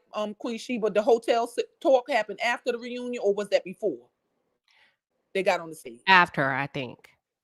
Okay. When they were talking And in the whole, so, you mean the whole, and look, Renata, I love you. You know what? You're the kind of person I like to talk on the phone with for hours. For okay, real. okay, No, okay. you're the type of person I would love to talk on the phone I with you, know. but Jay Michelle has been hanging in there. Look, Renata, Come I on, Jay love you. Michelle. You got to come back. You I got to come will. back. Next live, I'll come back on. You better come back. I will. Okay, we Have a love you, good night, Queen. Thank you so Queen. much. Thank you.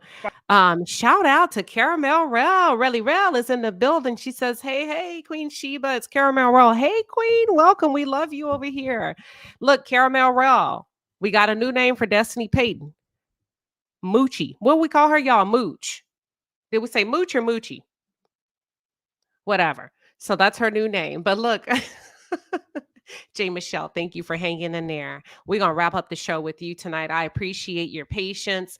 Welcome to the stage. Mic check. 1, 2, 3. Mic check. Hello, Queen. Hello. Girl, I have enjoyed you. I had to wait late because I was over here fussing, honey, when they tried to come for you. I'm like, really, dude? Oh, you We talking gonna about that person in the chat? Oh, sometimes you gotta close the drawbridge on the palace. Yep, and that we Sometimes. did. That we did. Sometimes. But you handled it like the queen that you are. That was so wonderful. I was so glad for you to show them how you can read like Marcus, read from the reference section of the library. Absolutely. and Absolutely. and You're be not going to just come as over here and threaten me calm. with a good time and me not pull you up on stage. I want to see your face. I want you, Michelle Obama, I learned that from Michelle Obama. She says it's easy for people to hate you behind the screen, but in front of you, they fold. And she folded. Yeah. Because they really don't have a stance. That's why always in the comments, I don't come at them. I go, please expound, please explain, please educate me, because it may be something you educate me on that I'm not seeing. I'm always serious. I don't mean it badly, but okay.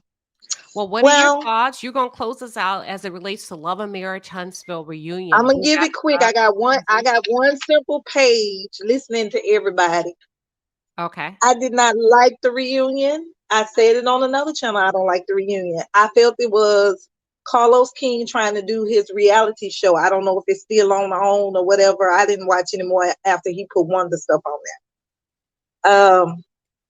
It was his show about him and how he felt about everything. And I'm like, I didn't come. You're not a castmate. Like, that's how I felt. And it was just a waste of time. It was really Yeah. underserving. It was like he was doing a YouTube review for the reunion. And I'm gonna ask y'all all the questions that the YouTubers and everybody in the comments have said on YouTube. That basically was the whole reunion. And not giving us our But credit. I mean, that's what I'm saying. I'm like, we don't care if you do it, but at least shout them out now. Shout them out.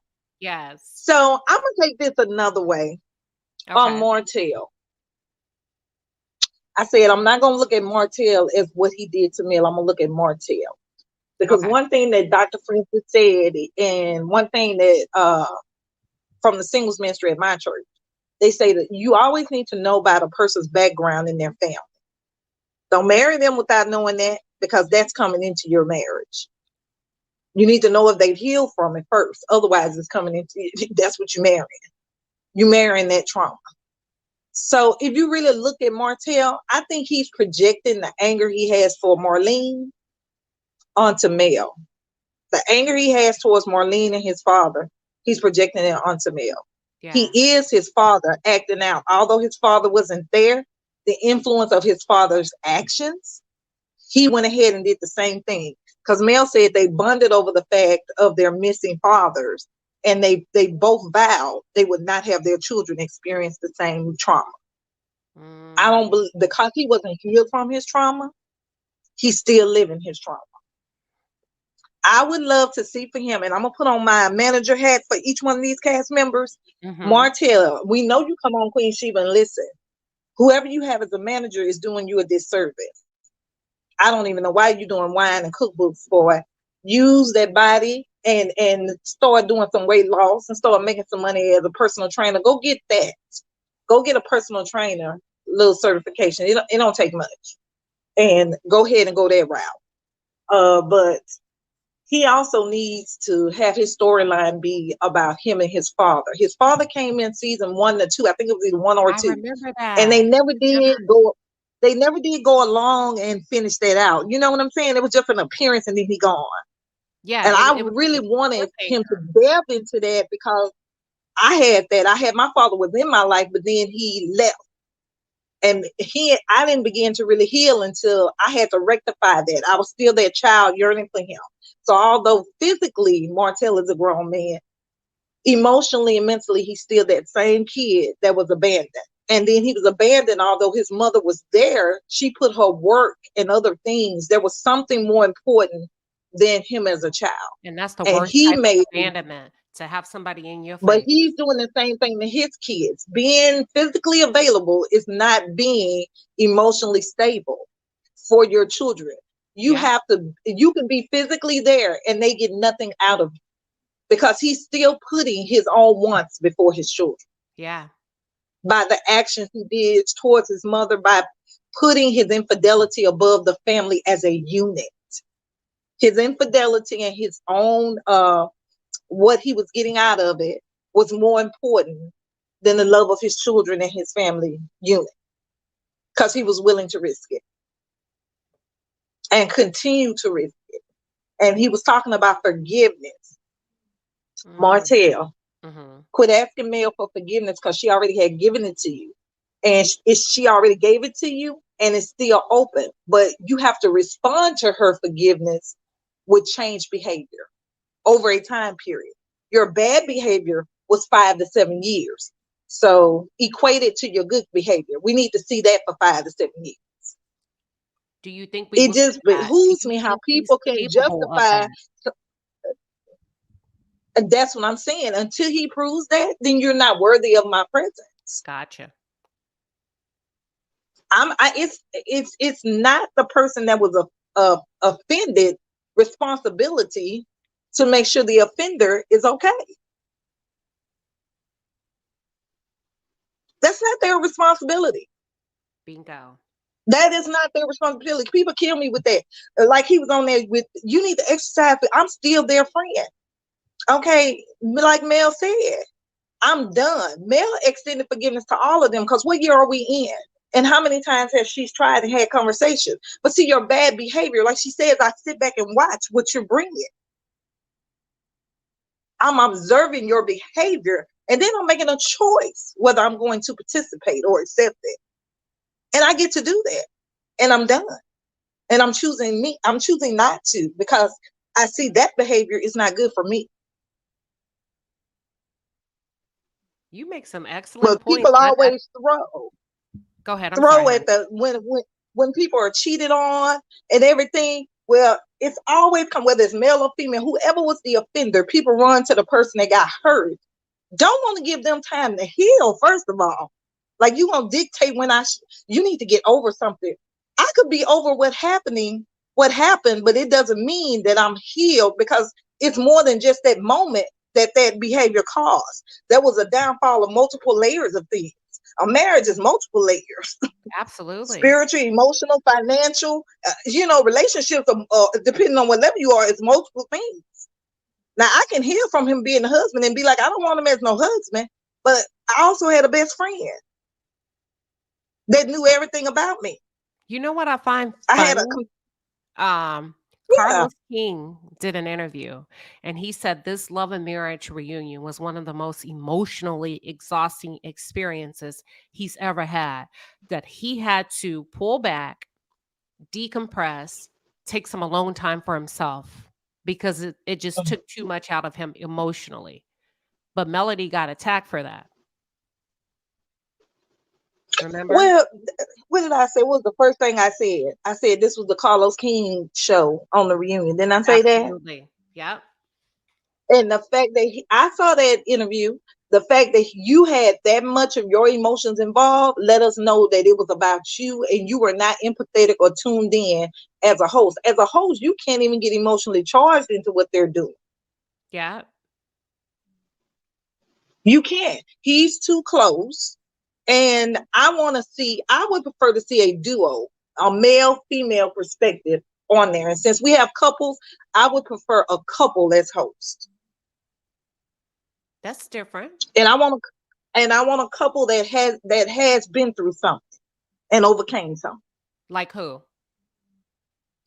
I don't know. That's what I'm saying. But that's the ideal I would want. I wouldn't want no couple that hasn't been through any trial, because they'll come in with their perfectionist attitude, and that'll just no. You got to have somebody that done been, because these people done been through stuff. They're experiencing stuff.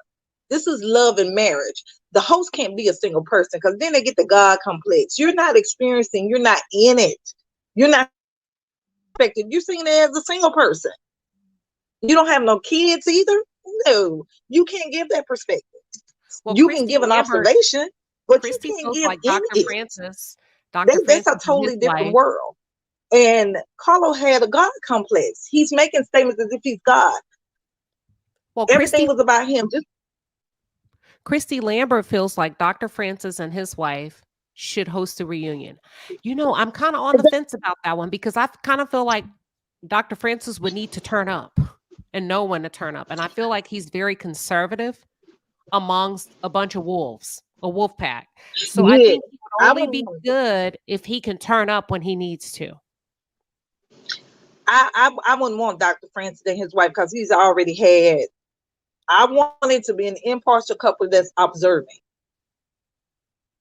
that has like no affiliation with any of them. So, and his wife. No, because all of them are not on that same you level. hold on. You think about it and come back, because he got. No, I got to think about it. But I just know it would have to be a couple that's been through it, that that has no connection to any of them. And they're Mm. just going on straight observation of what they're doing. They're watching them on TV, they're paying attention to their social media, and they're drawing conclusions to ask questions to fill in the gap for us, like a viewer. That's what a host supposed to be. We the viewers. That'll That's be a the hard host. fit for a couple. That's gonna be a real hard fit, but I think it's a great Yeah. idea. I'm gonna come back with you when I think about it. I had three that's starting to come, but I'm gonna go back to that. But anyway, Carlos' Okay. God complex is his insecurity. I don't know what it is. He has an insecurity. Everything has to be him proclaiming himself to be something. When you are what you are, you don't have to tell anybody. Like Mel doesn't have to say she's the star of the show. She walk in the room, she's the star of the show. Period. You know what I'm saying? Oprah Period. don't have to announce herself as Oprah. She show up and people just yell, Oprah. Do you get what I'm saying? Yeah. Barack Obama don't have to say, here come Barack. He just do that swag and walk on in and that smile and that's it. Michelle Yeah. Obama don't have to be, you don't have to announce yourself when you are it. When you are it and you are you with your aura and what you bring, you don't have to tell nobody. It tells the story for you. Well, I think everybody You know what loves I'm your saying? It tells the idea. story for you. That's why Jay Michelle, they love it. They're you giving don't you have to ideas do in the it. chat. They're spitting out names. They're doing Oh, you all of do? that good stuff. Yeah, they're coming. They're trying to help you out, Oh, and I'm a they're watch. also. I rewatch it. Oh I'm a yeah, rewatch it. they're picking up what you're putting down, and they're trying to come up with names and everything. Yes. Hold on. I think Yeah, we got a super I'm chat just that came saying. through. Let me thank And Jeanette please for the don't. super chat. Oh, Okay, she said Steve Harvey for host. You know what, Jeanette? You may be on to something, Queen. Thank you for that super chat. yeah. You might be Because he on to would make something. it funny, but he'd be into it. But yeah. No, with that being said, I know we got to wrap up. We got people that are tuning out. But Oh yeah. look, Jay Michelle, Yeah. you closed out the show with me tonight. I appreciate you. Yeah. Girl, thank you. I love you, Queen. We love And you I would, too. next time. And I will see you again next time. That I'm Okay. gonna rewatch this to see who they saying they would like in there. Okay. All right. And look, y'all drop some content. We're going to, hey, y'all, wait a minute. Tomorrow night, Winter Williams will be in the building for a Love and Marriage DC premiere, y'all, live in the building. I need y'all to show up and show out, honey, so we can get the tea on these new couples, what's going on, why Monique really left. Because I want y'all to show up with questions. Y'all use that super chat. So therefore, I am forced to ask her. So Winter will be here tomorrow night at 7 p.m. for 1 hour. Y'all show up and show out. And also go show Moochie Payton some love and let her know the palace has ordained her and anointed her as Moochie. All right. Lord Thank help you. that young lady. Yes. Thank you She all need for new tuning in. management. Yeah. Thank you all All for right. tuning in. We love you. We love you as always. I appreciate all of your support. God bless you all and have a wonderful, wonderful night.